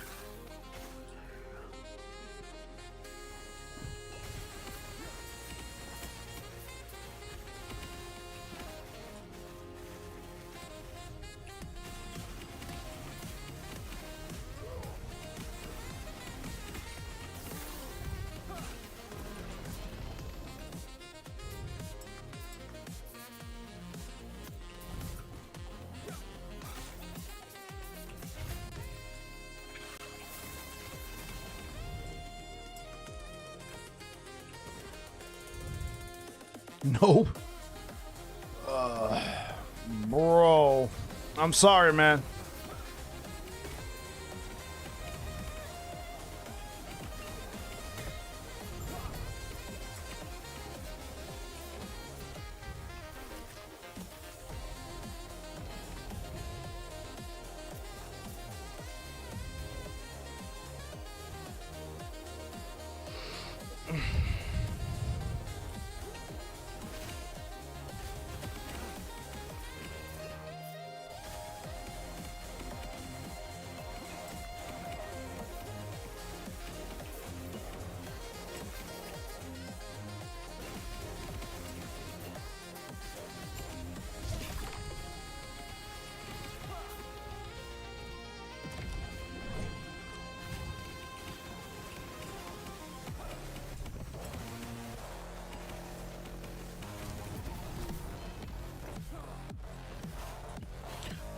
Sub Babbling, I missed a couple of your streams. I see your hammers are now orbiting you. What changed, by the way, playing this build and it murders? Yeah. What changed is I finally got enough mana sustain to match my play style. Because these hammers cost 4. The way I had my other hammers set up is they cost 0. Right? So I personally like the hammers that follow you, but when you're trying to play fast, go through nuke group and then move on, typically that's pretty mana intensive. So I didn't have enough mana regen, so in order to allow myself to keep playing that way, I just had my hammers stay behind. But now that I have enough mana regen, I have them following me around now. In fact, I have too much mana regen. I'll show you what we're working with, Jesse. So if you look over here, just like the planner, right? Just like the planner that I put out, I hit mana regen, throwing attack speed, a resistance. I would have preferred one with poison resistance, but a resistance, and then T7 block chance and effectiveness, and 1 sealed minus mana cost, throwing mana cost, -3. 1 sealed. And then it just happened to be on a base that gives mana and mana regen, and then I made a copy of it. So, yeah. So I got the mana regen, and then the base gives mana regen. So this is like 39% mana regen per ring. And then I got 38% mana regen. And then I got 29% mana regen. I'm sitting at 20 mana, 19.6 mana regen. I'm sitting on buku mana regen now.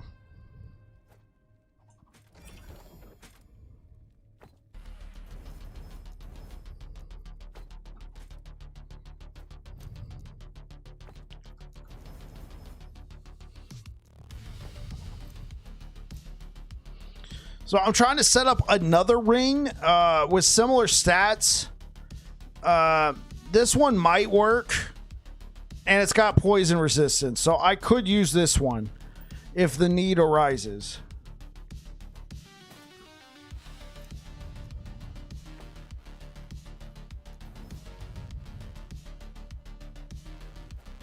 Oh no, we're not breaking that one down.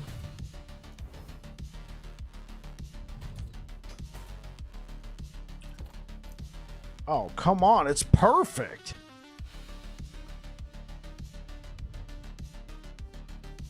Whoa, hold on.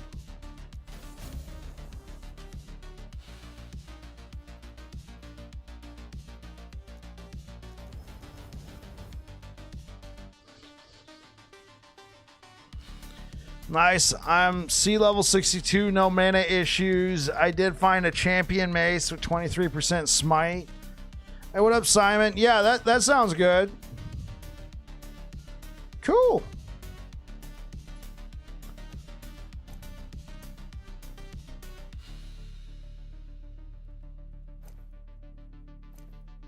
It is actually not that bad. Oh.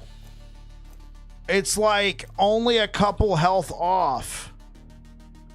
Now, one thing I don't have is poison resistance. So I have to keep using this. Well, yeah, okay, wait, hold on. What if I did this and then I did this? Not quite there yet on the poison resistance, but that's cool, because that's a lot of armor. That is actually a good belt. Even though it is rare, that is a good belt. Okay, so.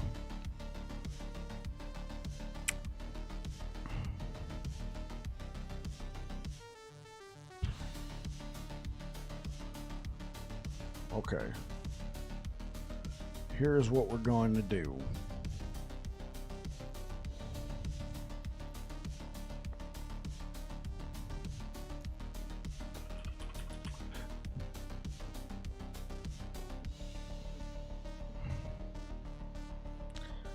No. I guess I don't have one with T7 block. See, that's the T7 block is super important to me.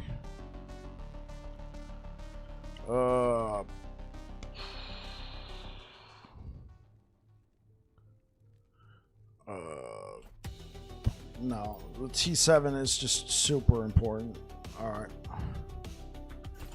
Scales of Terror worth keeping any build that uses them. I use Scales of Terror on my machine gun smite build. The thing is, it will brick your build if you're using an element that is listed on the offhand. So Scales of Terror. It gives base spell critical strike chance. Typically, you want to try and get 6%.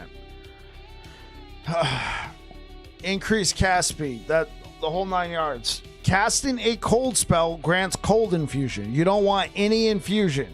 Casting a lightning spell grants lightning infusion. Like I said, you don't want any lightning infusion or fire infusion. It depends on what kind of smite you're casting. So I did a machine gun smite with lightning. So I would want casting a cold and casting a fire spell grants that infusion. That way I can just cast the lightning spell super fast. Now for the machine gun smite, the fire edition, I just use a shield. Also, I've been farming these shields.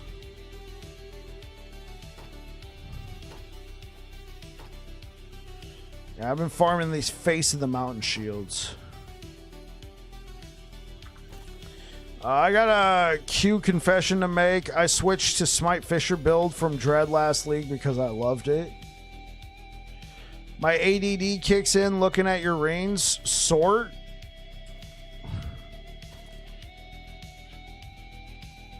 What about my reigns? Saying I need to sort my reigns? You saying I need to sort my reigns? What's wrong with this?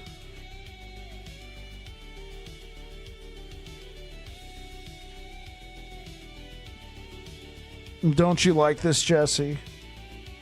Doesn't this bring you great joy? Oh, this button? Oh, this button right down here? What will you give me? What will you give me? Never mind. I'm not going to do that to you. There you go. I like Spirit. I like Spirit Xylem for Smite Fisher build. No shield, but a ton of mana based on attunement. Running Judgment rather than Abyssal Echoes.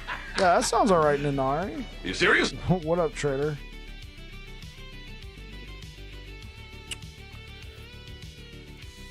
You switched to the Smite Fisher build. And you love it. Yeah, that build didn't change at all. That build was strong. Dread's a master. Dread is an absolute master at the game.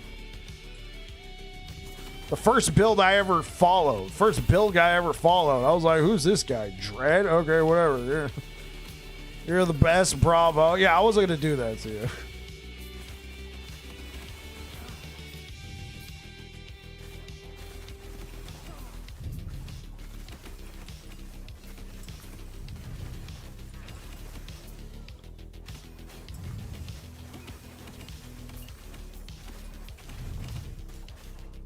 Using the Primordial Relic. T-Rex?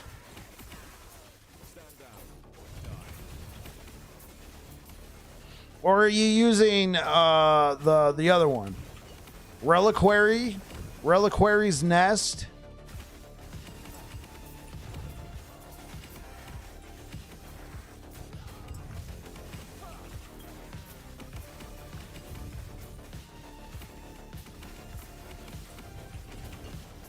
No, the Nest for Idols. Because that's literally the picture. It just, when you look at the picture of the relic, it just shows two idols chilling in a little nest. Like, it's kind of on the nose.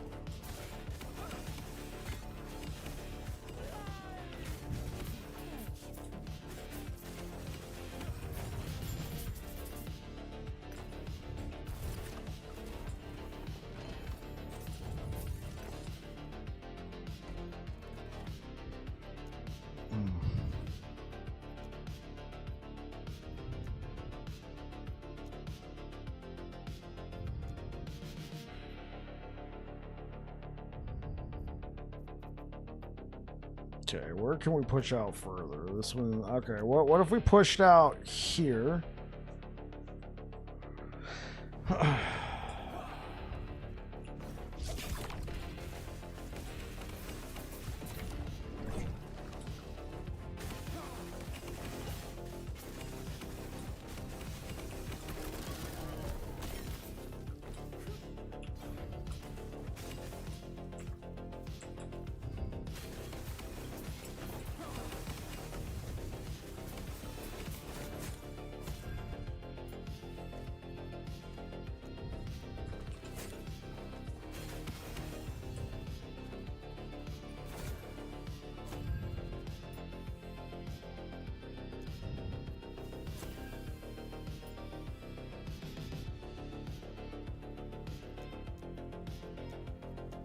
You gotta be kidding me. Really, EHG?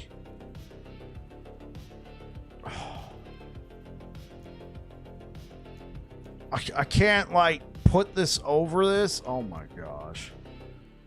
Just take a freaking chill pill, man. Nothing wrong with my build? Well, it sounds like it. I'm glad you're enjoying Fisher Smite, man.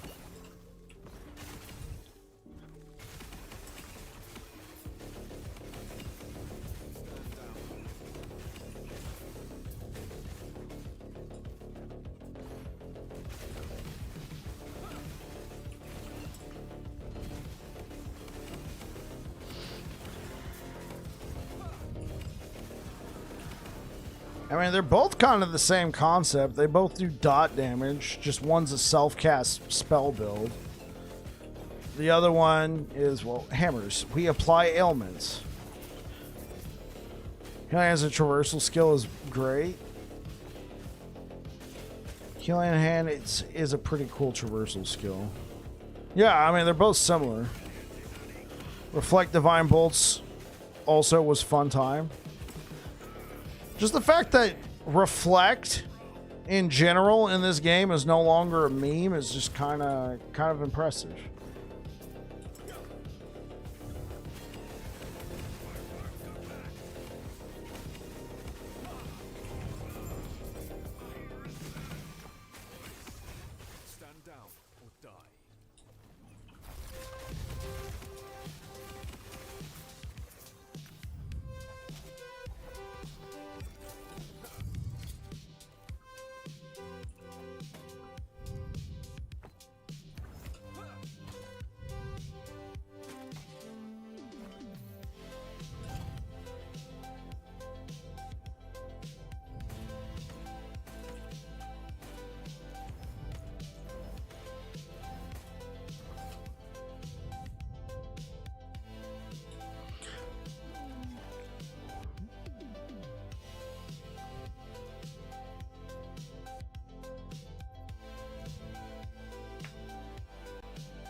Just one item,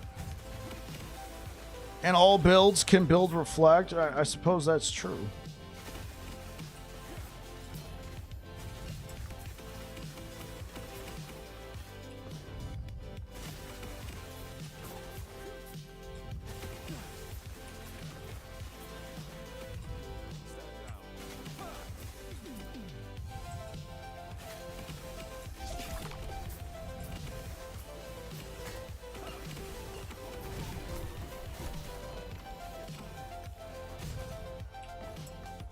Because anybody was wondering, I have the Weaver Tree node that lets me get ambushed by a random Rift Beast.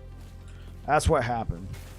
If you're like, wait, he was about to activate a Rift node and he just got attacked by a Rift Beast. What gives? That's what happened. Yeah.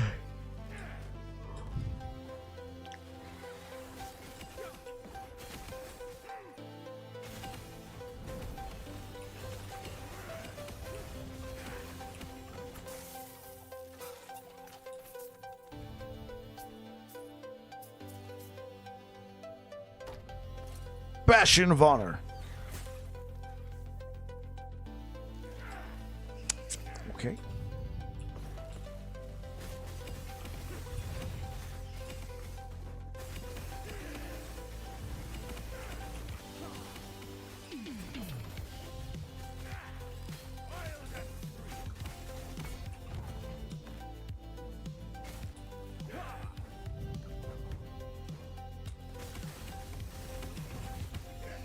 If anything needs a nerf, why are we talking about nerfs? Why are we bringing up nerfs? You actually think Reflect needs a nerf?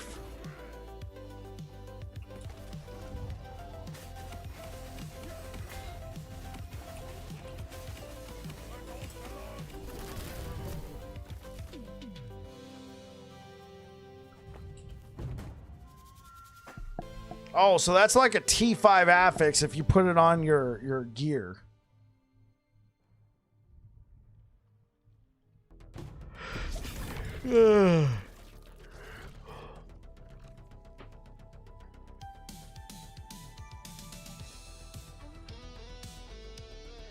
Nerfs are for Smurfs?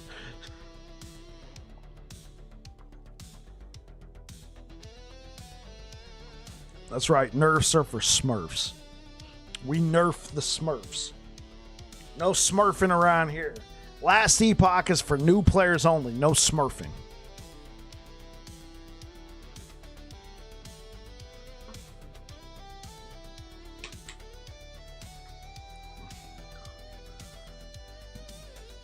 I killed Abby at level 59 with Paladin start of season with Reflect chest. What, he just attacked you and killed himself?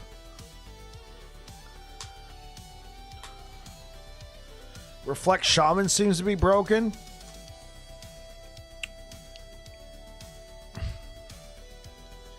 Do we have any videos out there of people using Reflect builds to kill Uber? Because I found it super ironic that they nerfed the survivability of Judgment because people were face taking. They nerfed the survivability of Judgment because he was face tanking Uber Aberoth, and then they go and put a reflect build where you don't even need to press buttons. You just stand there and maybe do what Savicus is doing, spam healing hands to heal yourself, and just, you know, for ward, and you just watch the enemy die by attacking you. Good God. I'll be right back, chat. Hey, what's up, Tilron? Hopefully you're having a good one. Happy Friday Eve, buddy.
On Spriggan, if Lagan hits you with laser, he kills himself.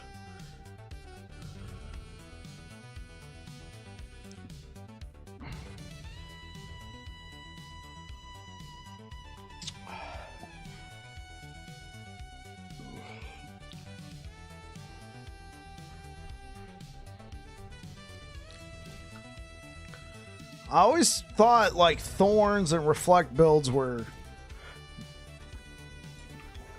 just boring in my opinion. Like I never, like, yeah, cool, he attacked me and killed himself.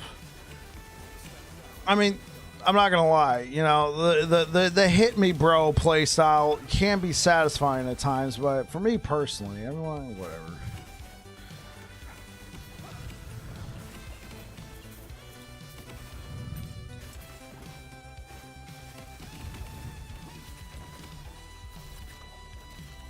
Like, I guess I just don't get it. Like, why? Like, what changed? Like, what changed? Like,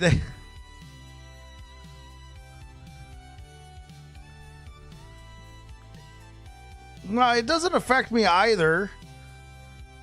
Like, yeah, it doesn't affect me either. Me personally, I think it's kind of boring, but I'm not going to tell, I'm not going to go crapping on somebody's fun, but at the same time, why did they go through all the trouble of nerfing Paladin because he was sitting there just face tanking like Uber Aberoth, and then now there's builds in the game that don't even need to do anything. They just stand there, maybe hit a couple buttons just to, you know, upkeep a few buffs, and then just watch the enemy kill themselves on you. Like, like, what was the point in nerfing Judgment?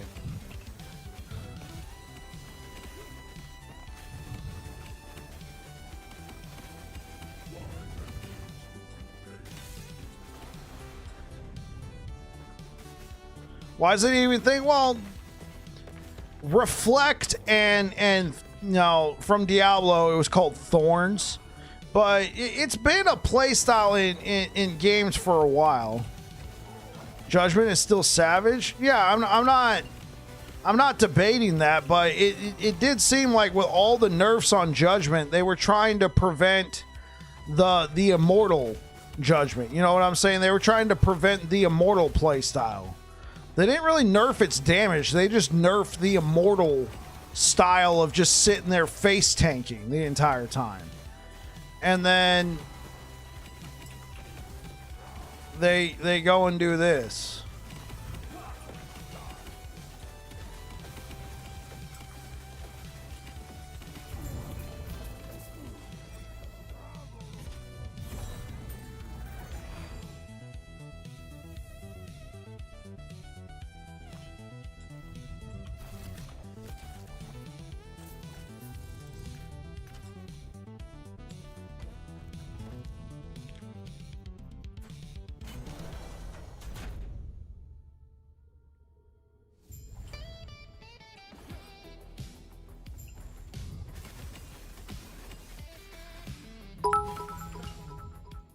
Scent main salt. Yo, listen here, man. Thanks for the 100 bits. This isn't salt. No, I'm not saying that the nerfs weren't valid, Saphicus. I'm not salty about the build getting nerfed. I know it probably sounds like it. I'm not salty about that build getting nerfed. When I saw the changes, I'm like, okay, this makes sense. They don't want you to just sit here and face tank and be immortal for forever. They want you to actually, you know, play a little. And then now I'm seeing, I'm hearing you telling me about how the boss attacked me and killed himself. Isn't that the epitome of the immortal play style?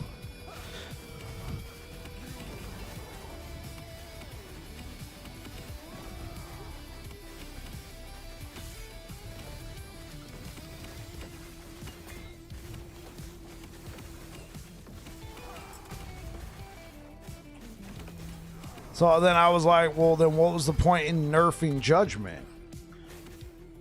To make room for another immortal build?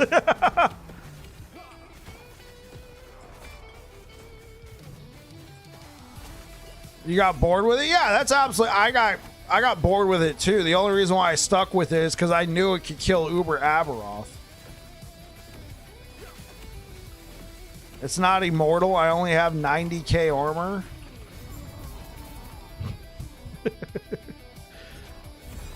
If a 2 LP World Splitter drops, I'm unsubbing, bro. Okay. I haven't looked at the axe yet, but I'm going to add a rule. That way you can see it before I do, or we will both know.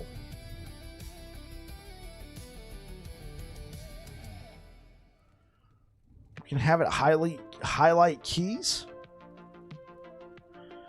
So we're going to go down to uniques. We're going to go down to two-handed axe. No, not Apathy's Maw. Want World Splitter. Then we're going to add a new rule. Rarity. 2 or higher. Okay. I did not get a 2 LP World Splitter. I got another 1 LP. I've been picking these up and then jamming them through the turtle, though.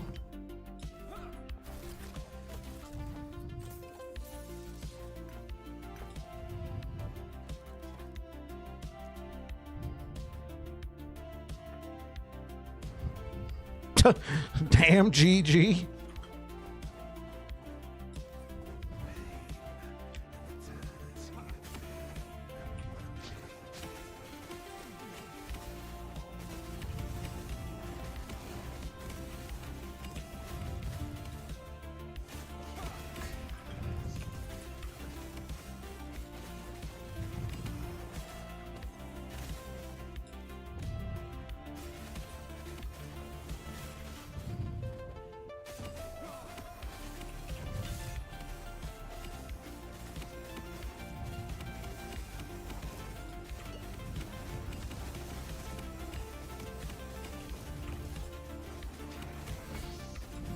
Can we hit 2K bleed stacks?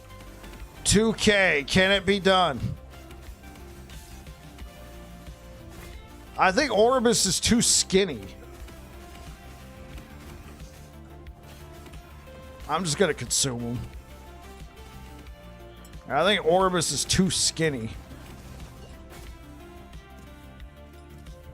What the? If what drops?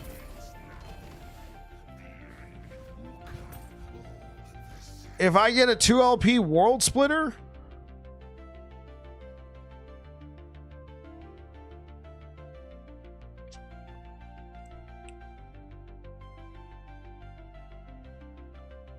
Okay.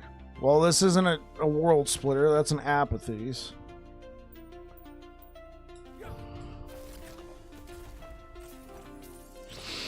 All right. We are now in 700 corruption. Chat.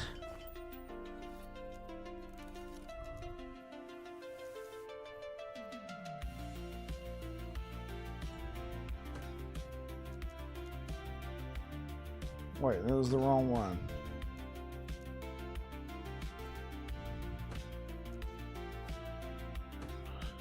I also need those rings. I got plenty. It was good, KD.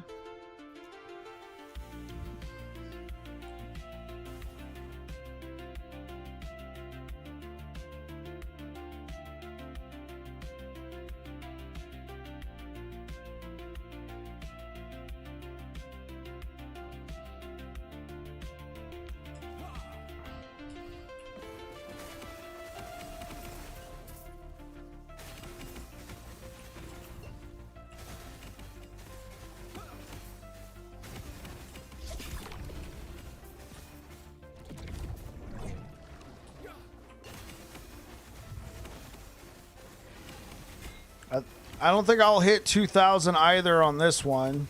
Oh, okay, there we go. I thought it'd be dead by now. There we go. We hit 2K.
It's like, want to push corruption?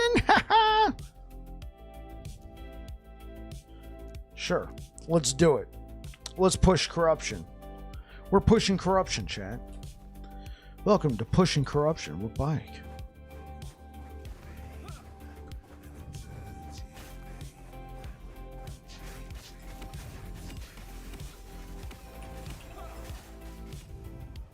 Oops. Ow.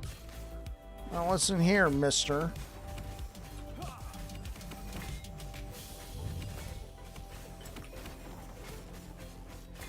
Oh. Stop it.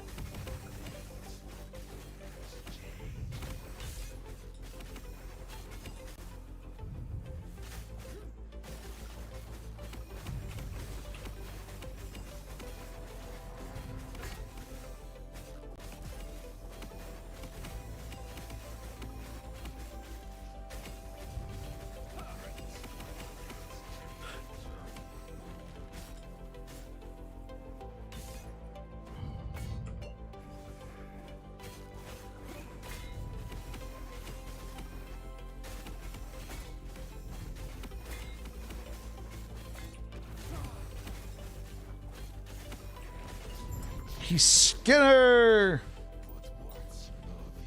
You know what? 1 LP. Get out of my inventory. Get out. Also pushing corruption now. Things are starting to hurt a bit. I just got to 720. Oh, God. I got to keep pushing corruption. He's trying to catch me, chat. He's trying to catch me. That's unacceptable. It's a race. Frogs to the moon. I'm not going to push corruption that far. I typically don't go past 1,000.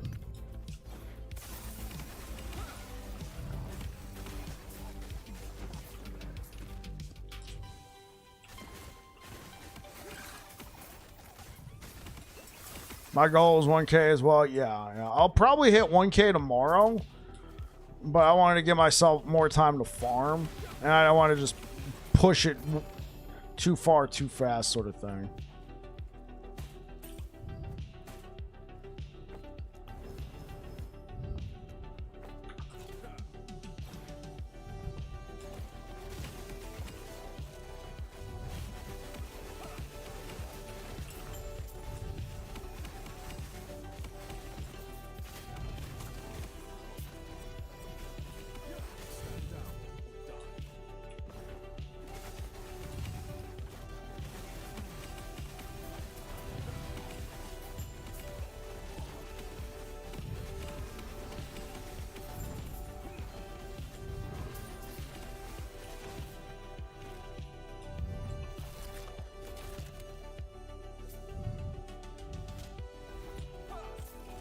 You got to around 360. Okay, cool. First season, you got to 360. I really like the gearing and crafting in LE. It's the best thing about the game. It's very good.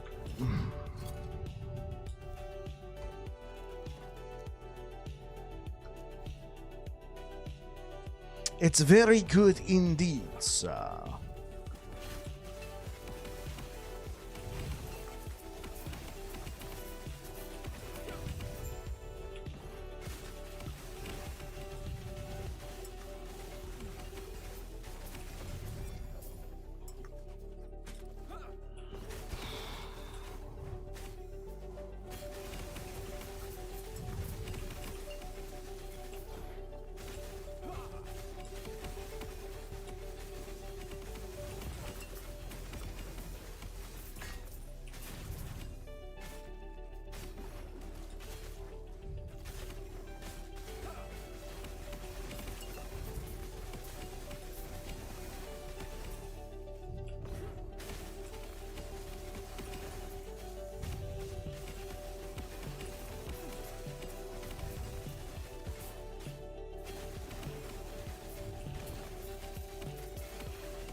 Oh, there we go. Well, let's see if I can do this, get over to there. That way I don't have to go through a cemetery. Though I should do a turtle. So maybe I should go through the cemetery. Creeping after dark. Bro, at this level of corruption, man. Ugh.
turtle. It's turtle time. Turtle power. Baby.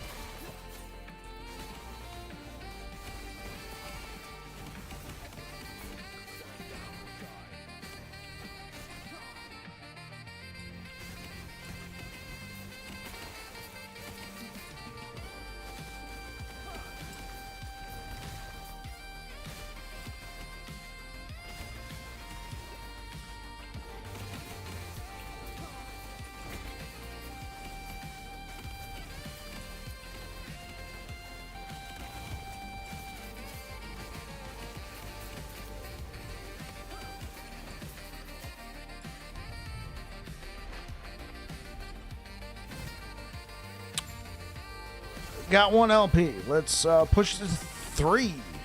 Push it to 3.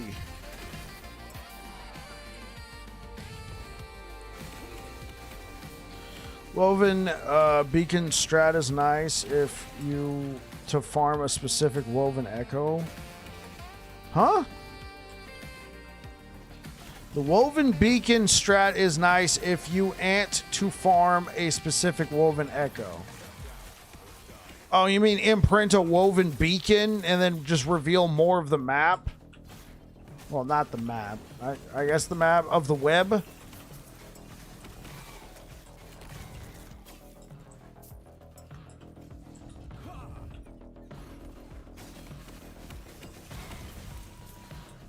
Okay, tell me about this strat. I'm trying to visualize it. So you imprint a Woven Beacon, or do you imprint a Woven Echo and then you do a cemetery and put down a bunch of Woven Beacons to reveal the area?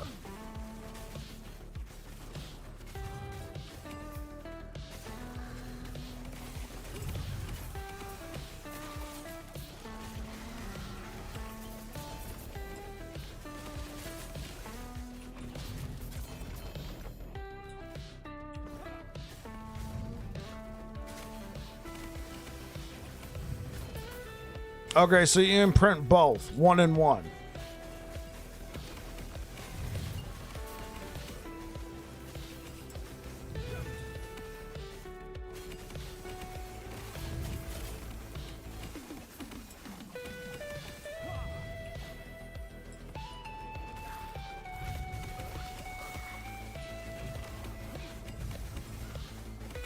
Did that for Coliseum.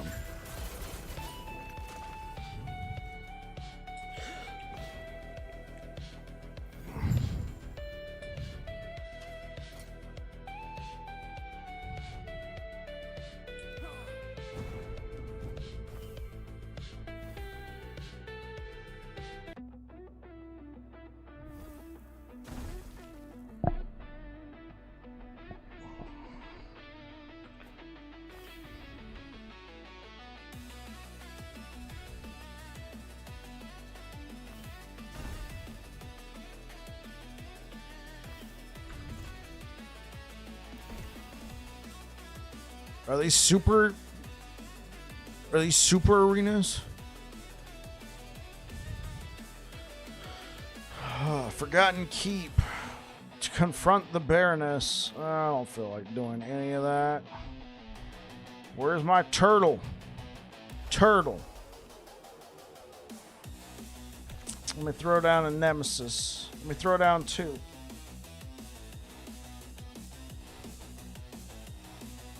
All right, and then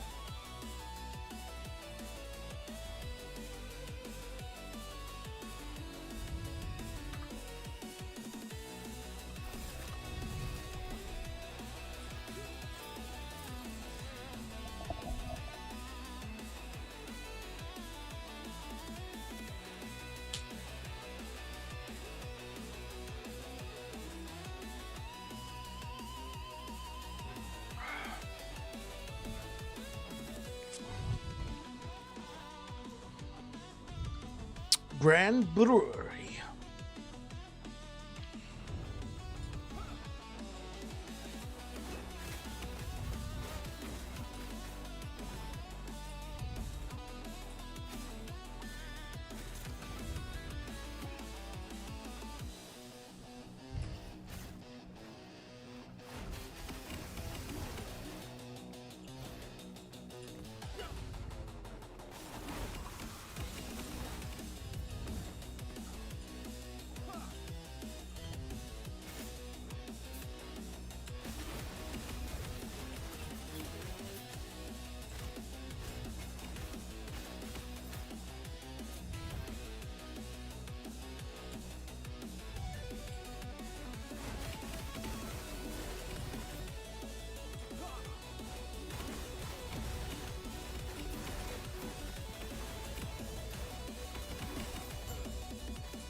Over here, pal. Get away from the wall.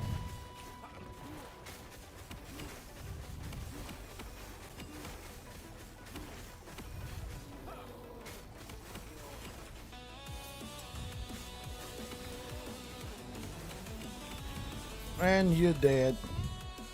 2 or 3? Oh, well, it won't be 3.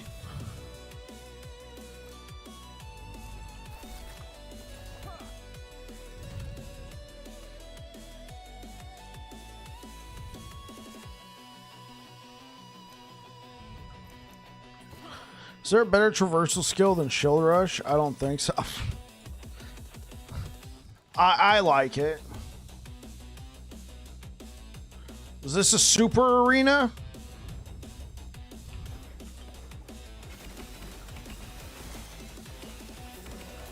I'm going to say so because it looks like there's champions right out the get.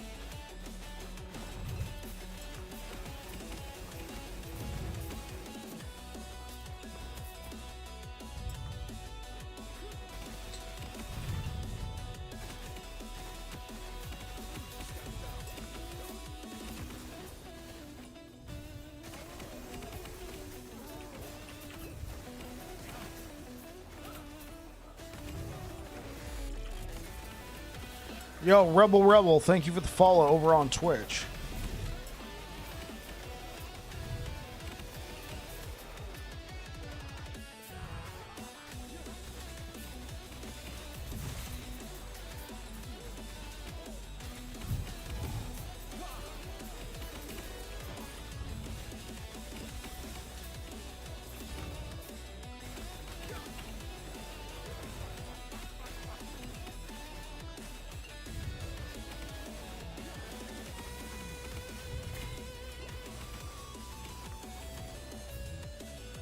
Hammered in looks fun. It is fun. Oh, come on.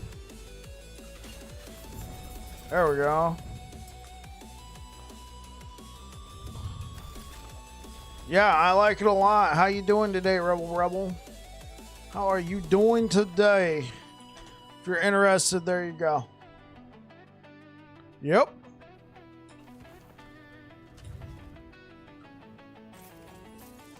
Yes, sir. You can take it from level, well, I guess level 3? You get hammers at level 3. You can take it from level 3 to level 100.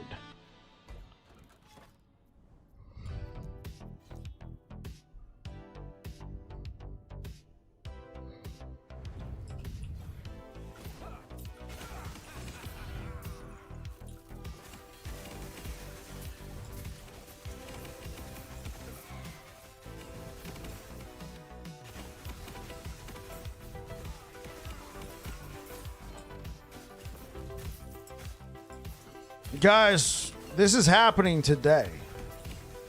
I would like to point out, I am on the verge of level 100.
Well, what are you trying to put on your boots?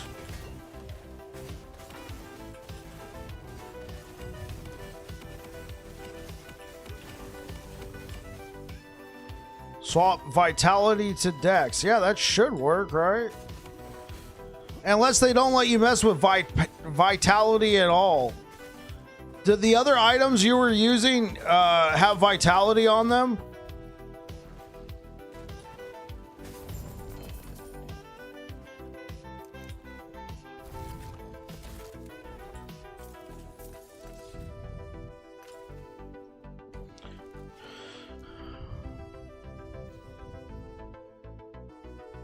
Because I know you can't switch to vitality. Healing Hands is a better traversal skill. Yeah, but here's the thing about Healing Hands. If you wanted to use it unspec'd, you can't. You have to spec into Healing Hands to use it. You can't swap vitality at all, right? Okay, I knew that you couldn't swap to vitality, right? I wasn't sure if you could swap from vitality to something else. Yeah, like people are like, why are you specing the shield rush? Well, I spec in the shield rush while leveling for the mana, but once I'm full build, this is unspec'd. I mean, let's look at it. We can get damage reduction, Healing Hands, however, you get immunity, right? You get immunity, 6-second cooldown versus shield rush is 3.5-second cooldown. Lunge is even lower. 3.1. Excuse me. Void Cleave. I believe if you take the right nodes, it's 3.1 as well. And it costs no mana.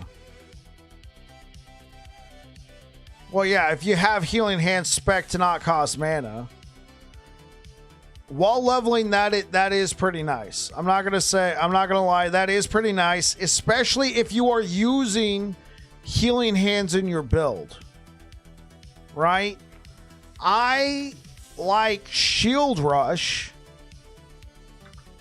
because while yes, I can move from here to here pretty quickly with Healing Hands and be immune while moving. If you could find yourself a nice straightaway, bro, this is so satisfying. And this scales with haste. So if you got hammer throw and they're going around you and you proc this node, haste, we have a 9% chance to proc haste. You hit something and then you shield rush while you have haste, you will literally run faster. Yeah, match made in heaven for a smite build. Yeah, I'm not trying to, you know, I'm not trying to shit on Healing Hands.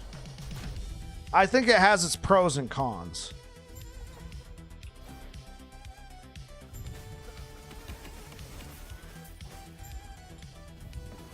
If I'm spec'd into Healing Hands and I'm not like using it as like a direct cast, then yeah, the movement is quite nice.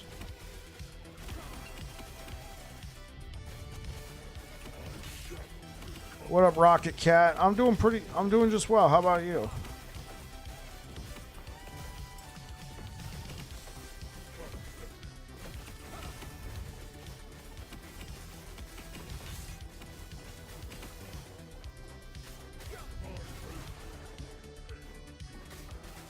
When the game is good, it's nice to have pros and cons.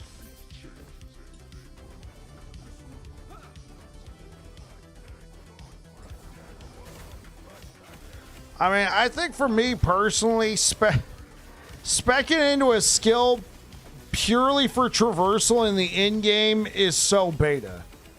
Like at least on Sentinel, to me, Diamond X with the raid, thank you so much. Hopefully you're having a good one. Welcome aboard. Yeah, for me personally, man, I'm gonna say it. I find it cringe. I'm not gonna lie. If I'm purely spec'd into a skill for traversal and I'm not using it for anything else, I find it kind of cringe. In the end game, while leveling, that's a different story. The closest I get to doing that is Void Cleave, but I use Void Cleave for so many other things. I use it for damage. I use it for applying, you know, different ailments and debuffs. How you doing today, Diamond X? Trying out some Warpath VK, very memey build. Oh yeah, dude, Warpath's great.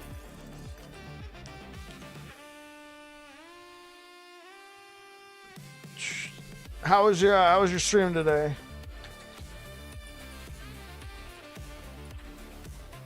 Is Matt with you?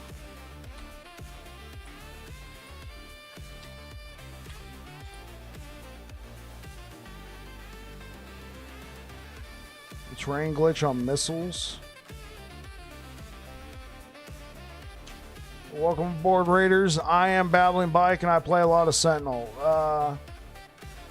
Thank you for the likes over on YouTube.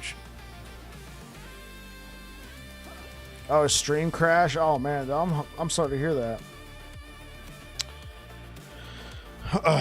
Yeah, the terrain glitch on missiles. You mean like hammers going into walls? Bro, that's been in the game since beta. It's more noticeable with the stuff that they released in Season 2. Yeah, like fireballs, yeah. It's more noticeable with the Season 2 release of stuff like this. You know, there goes all my hammers, there goes all my DPS. But like honestly, it was in the game since beta. I don't think they're ever going to fix it. Like anything projectile wise.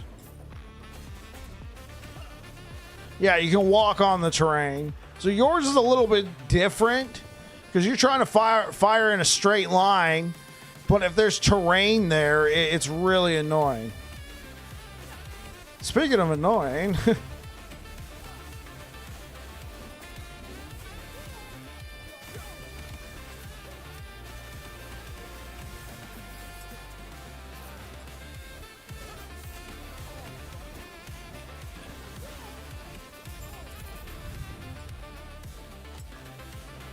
all right, guys, you ready for a show?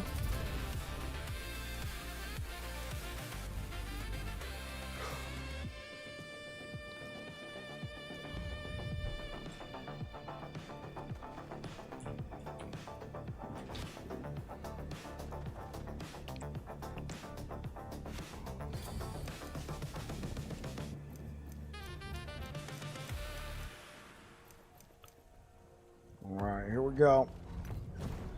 Be prepared, chat. Wait a second, I can't put this in here? Oh, it doesn't have LP. Oops. All right, guys. Here we go. We're hoping for good numbers. Give me LP. I don't think I'm getting much, but let's take a look. 2 LP.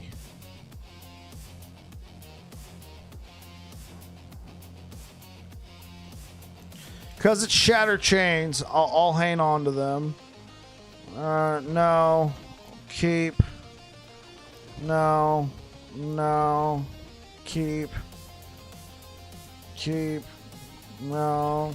No. Keep. And I'm going to chuck one of the ones I kept. Time for World Splitter.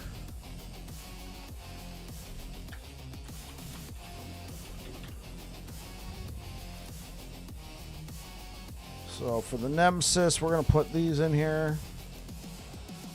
Lovely items for the Nemesis.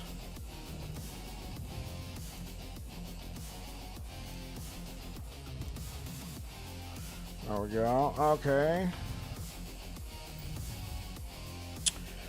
World Splitter. I was just grass and leaves. I can walk on it and shoot, but can't shoot through. I'll send you a clip if you want. I think I have an idea what you're talking about. What up, Dionysius?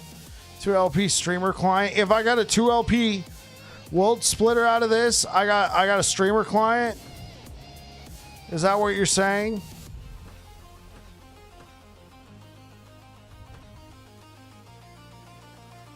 Do you guys actually think I have a streamer client if I got a 2LP World Splitter? You know I'm not.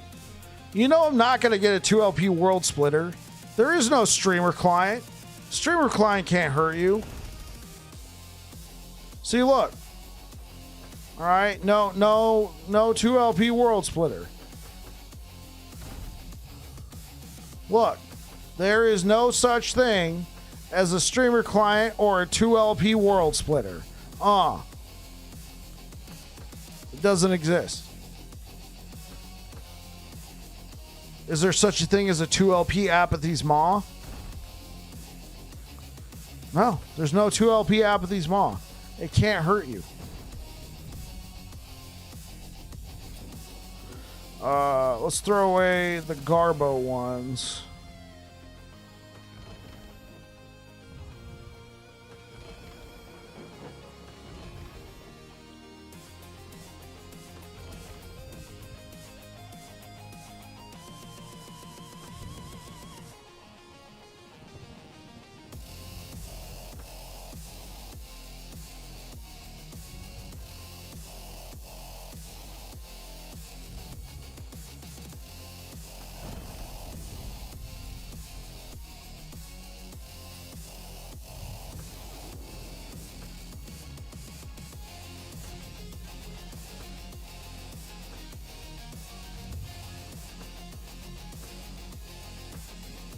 Catch you later, Jesse.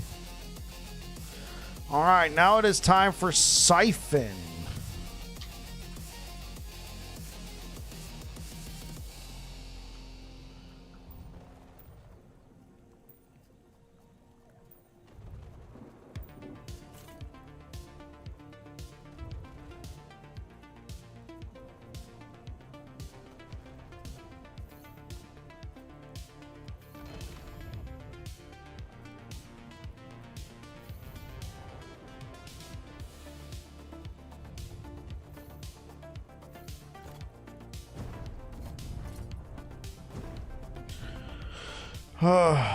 Put it in there. Might save that one. Put it in there. Put it in there.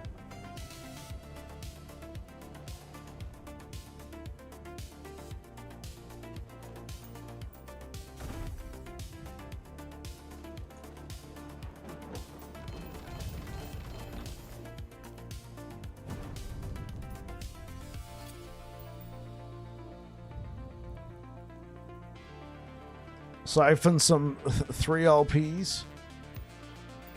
I'm going to save those ones. I got one 3LP. I got this one. And it's one of the best ones I've ever found. 17 elemental resistance, 3% melee damage leeches health, 2.3 void damage leeches health, increased leech rate, increased movement speed, 20% chance to apply doom on hit, 23% void pin with doom. Yeah. I'm going to do it. I'm going to do it, chat. I'm going to be a madman. I'm going to put this in.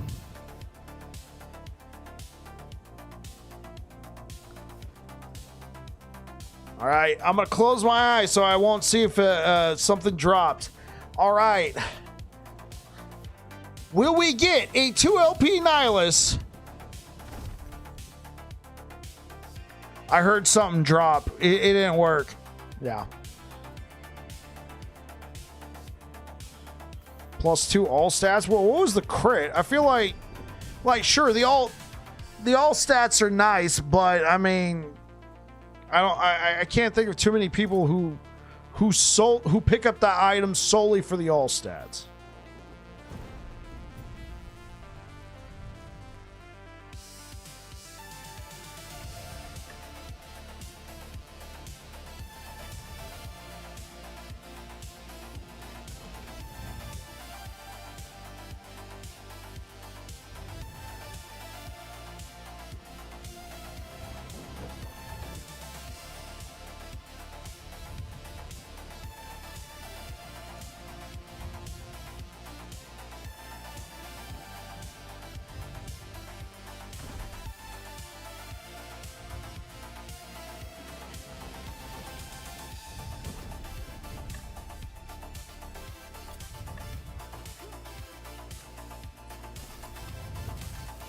25 out of 290. Okay, not too bad.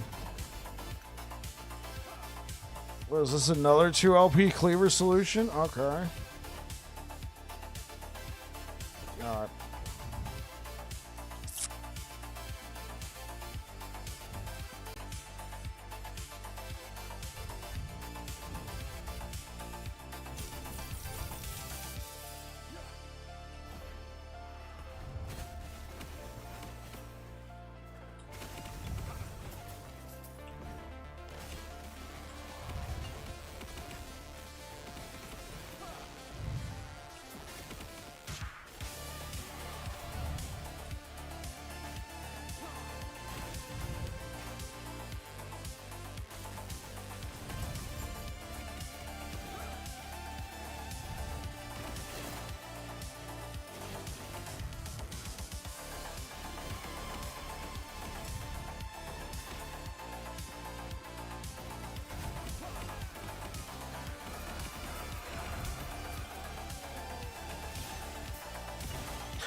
Oh, Air Dragon, thank you so much for continuing your VIP support over on YouTube.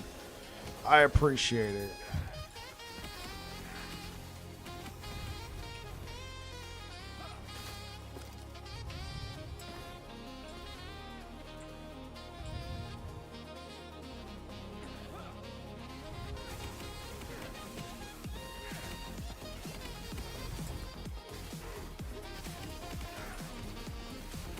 Oh, I got it. Yeah. I was like, that's kind of weird, though. It's like acting as if you're brand new, but you're not. Your card got hacked. Yeah, I'm sorry to hear that, man. Well, thank you so much for continuing your support of the channel on both places. You're a double dipper for sure. You are a double dipper.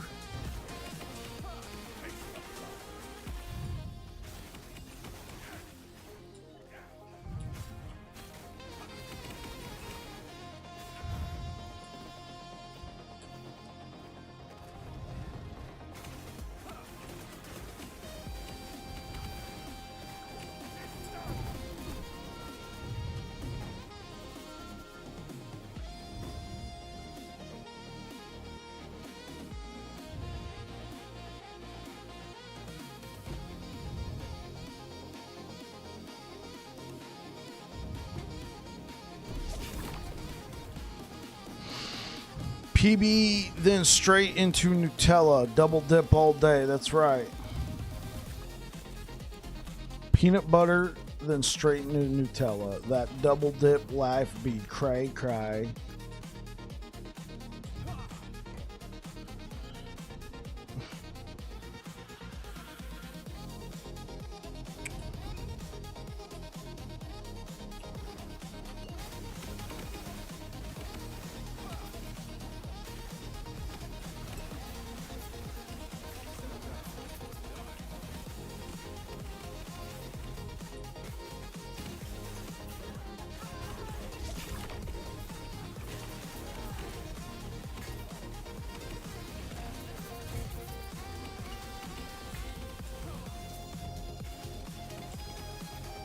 Homie ran out of bounds, man. Okay, yeah, come back down here. Get smacked.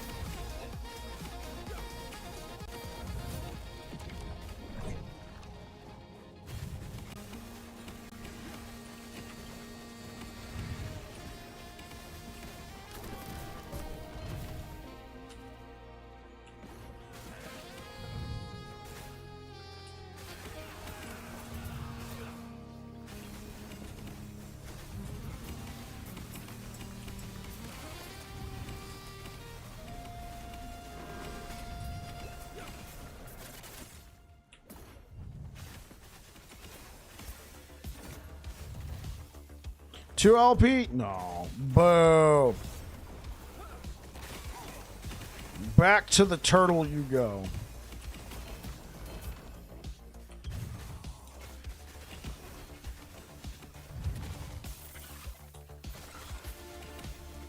Back to the turtle.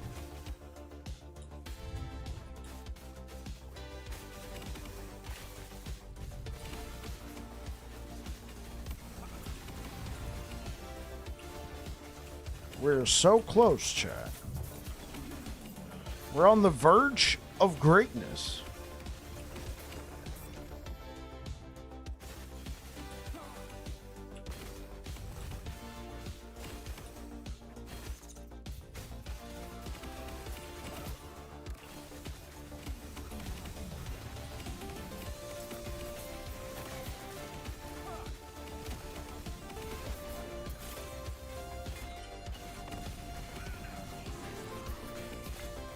How is he still alive? Jeez.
This Echo is goated, all right, man?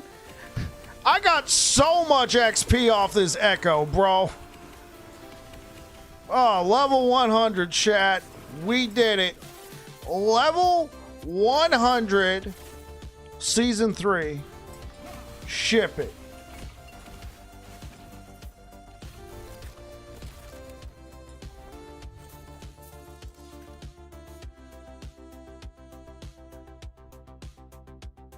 GG, that's right. G mother. And then G turn her over and bang up the butt. And this is where you need a small knob. Imagine you're holding a tennis racket or a little whisk.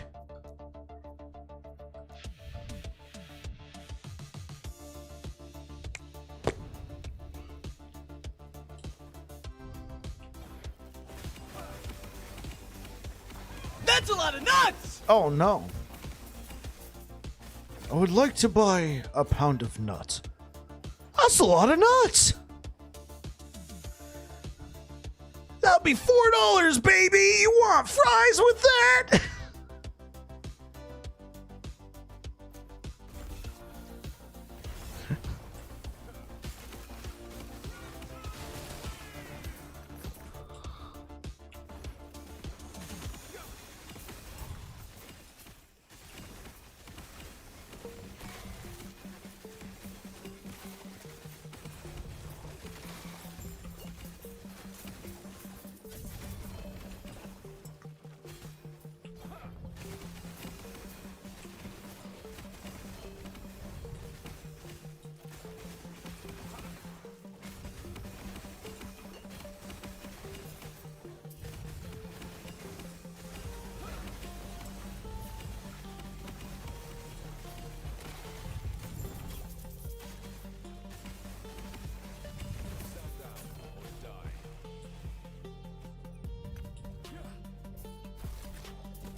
My final point will be spent on Covenant of Protection.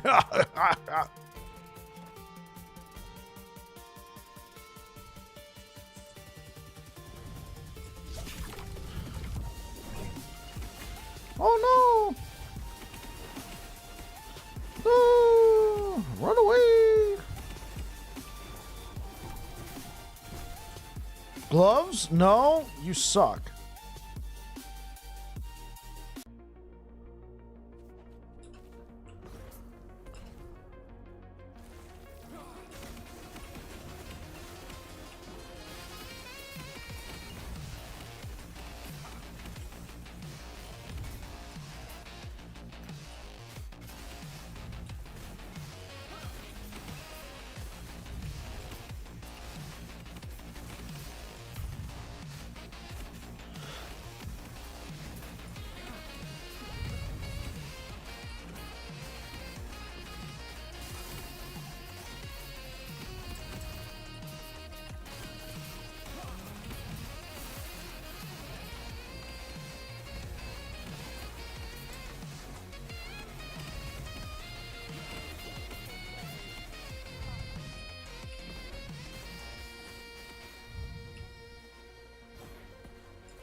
Just that mac and cheese ad, and man, it looked good.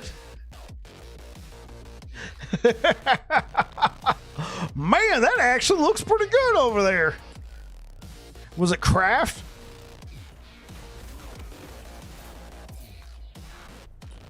Well, hello.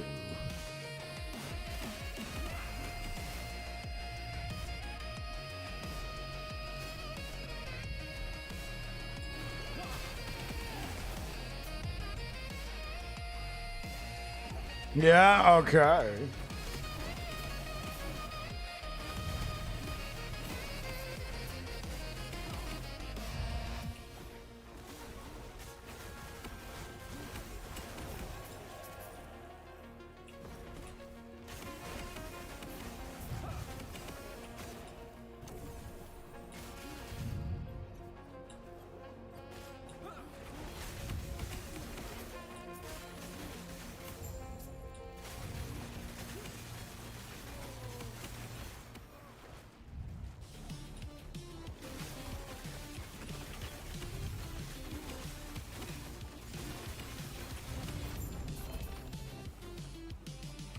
Two LP.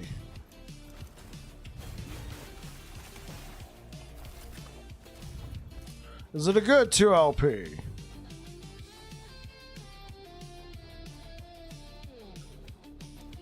All right.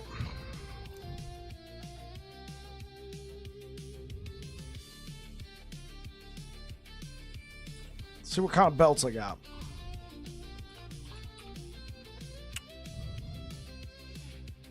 Blet. No, belt.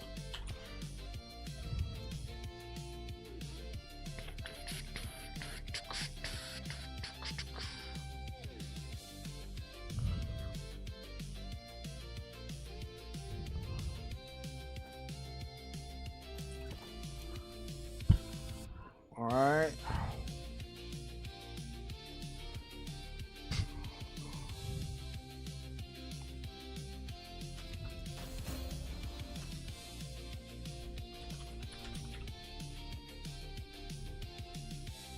Say I don't have a single cleanse? Oh, I have 7.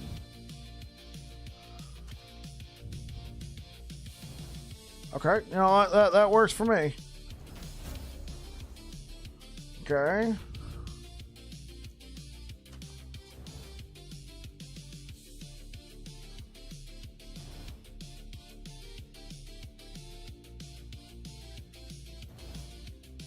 Elemental damage over time? No, doesn't help, but... Alright, and then this is what we do. Make a copy. Alright, guys. Who's ready for a slam? Who is ready for a slam?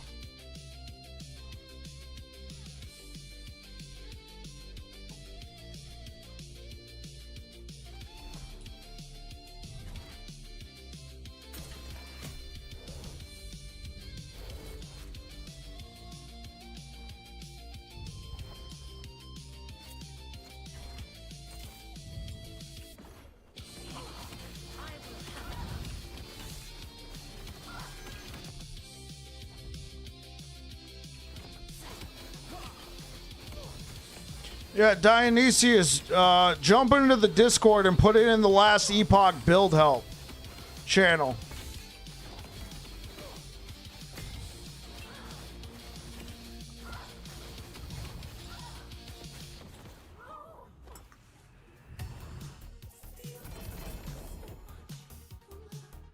Can you take a look on my new build, what I'm playing?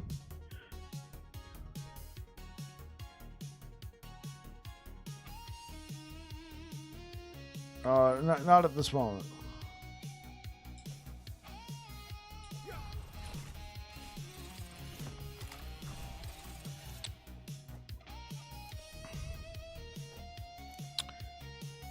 Welcome back to another episode of Slams with Bike. We have this 2LP Brewmaster's Buckle. Very nice rolls. We're going to be slamming it with this belt. There's some very nice affixes on here. I'll let you guys try and guess what I want. All right, let's go. We're going to lock in the health, and I just have a sinking suspicion that we didn't get it.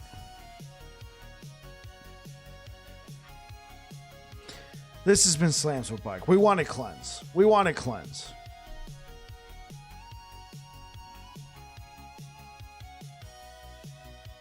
Oh, oops, wrong one.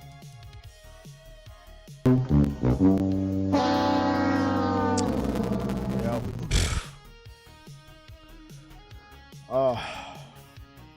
Tragic. Oh man, it was such a good belt too. Oh, max vitality, max endurance, max potions. You serious? Bummer deal. Bricks with Bike Season 3. Yeah. Welcome to Season 3, chat. So I got this. This is just a low roll in every regard, but I'll slam it.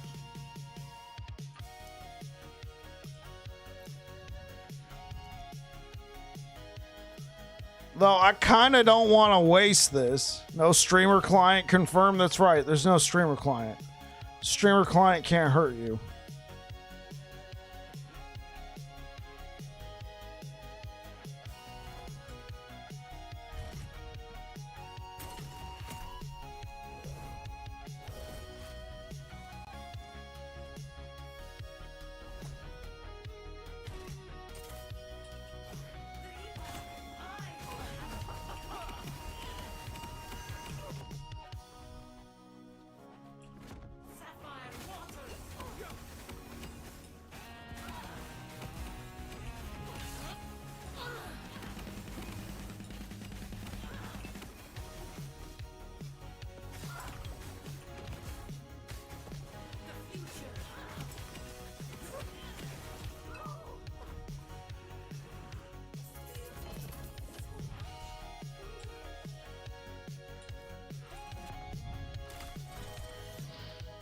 I almost don't want to do this slam. Like, I almost don't want to do it. Like, it's kind of a nice belt.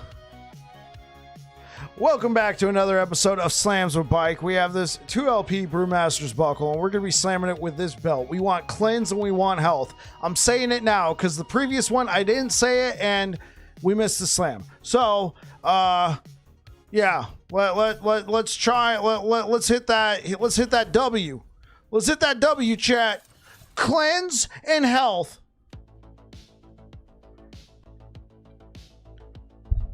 You just got to tell the game what you want.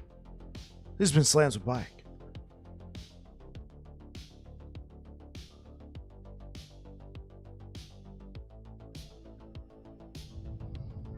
Dupe bug fixed? I mean, I told the game what I wanted, and it gave it to me.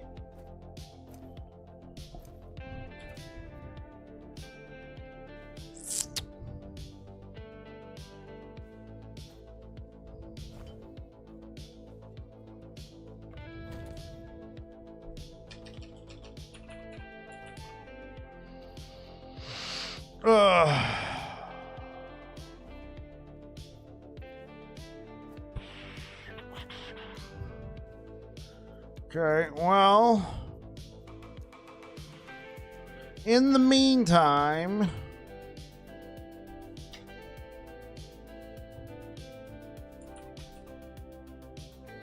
here we go.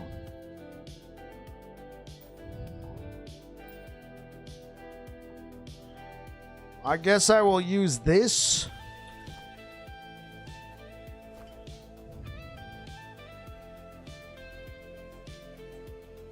No. Well, tomorrow's stream is going to be about me.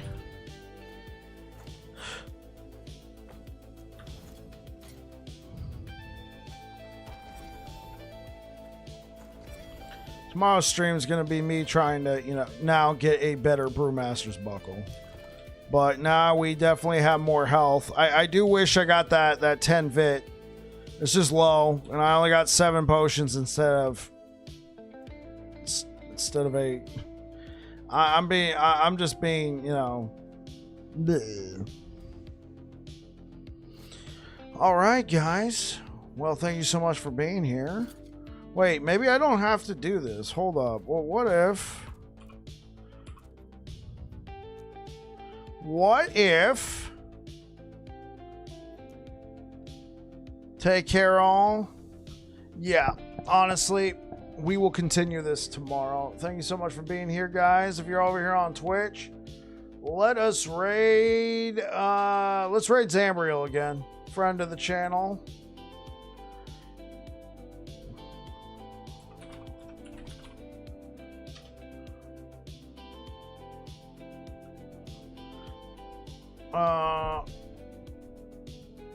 Okay, here we go, guys. I'm going to send you over towards Zambriel. And, yeah, you guys have yourselves a good one. Thank you so much for being here. I'll be back again tomorrow, possibly. So, tomorrow, yes, I know PoE 2 launches the next season, or league, or whatever you want to say. But I also have a work function that I might be at work for a while. If I get back too late, then I'm just not going to go live.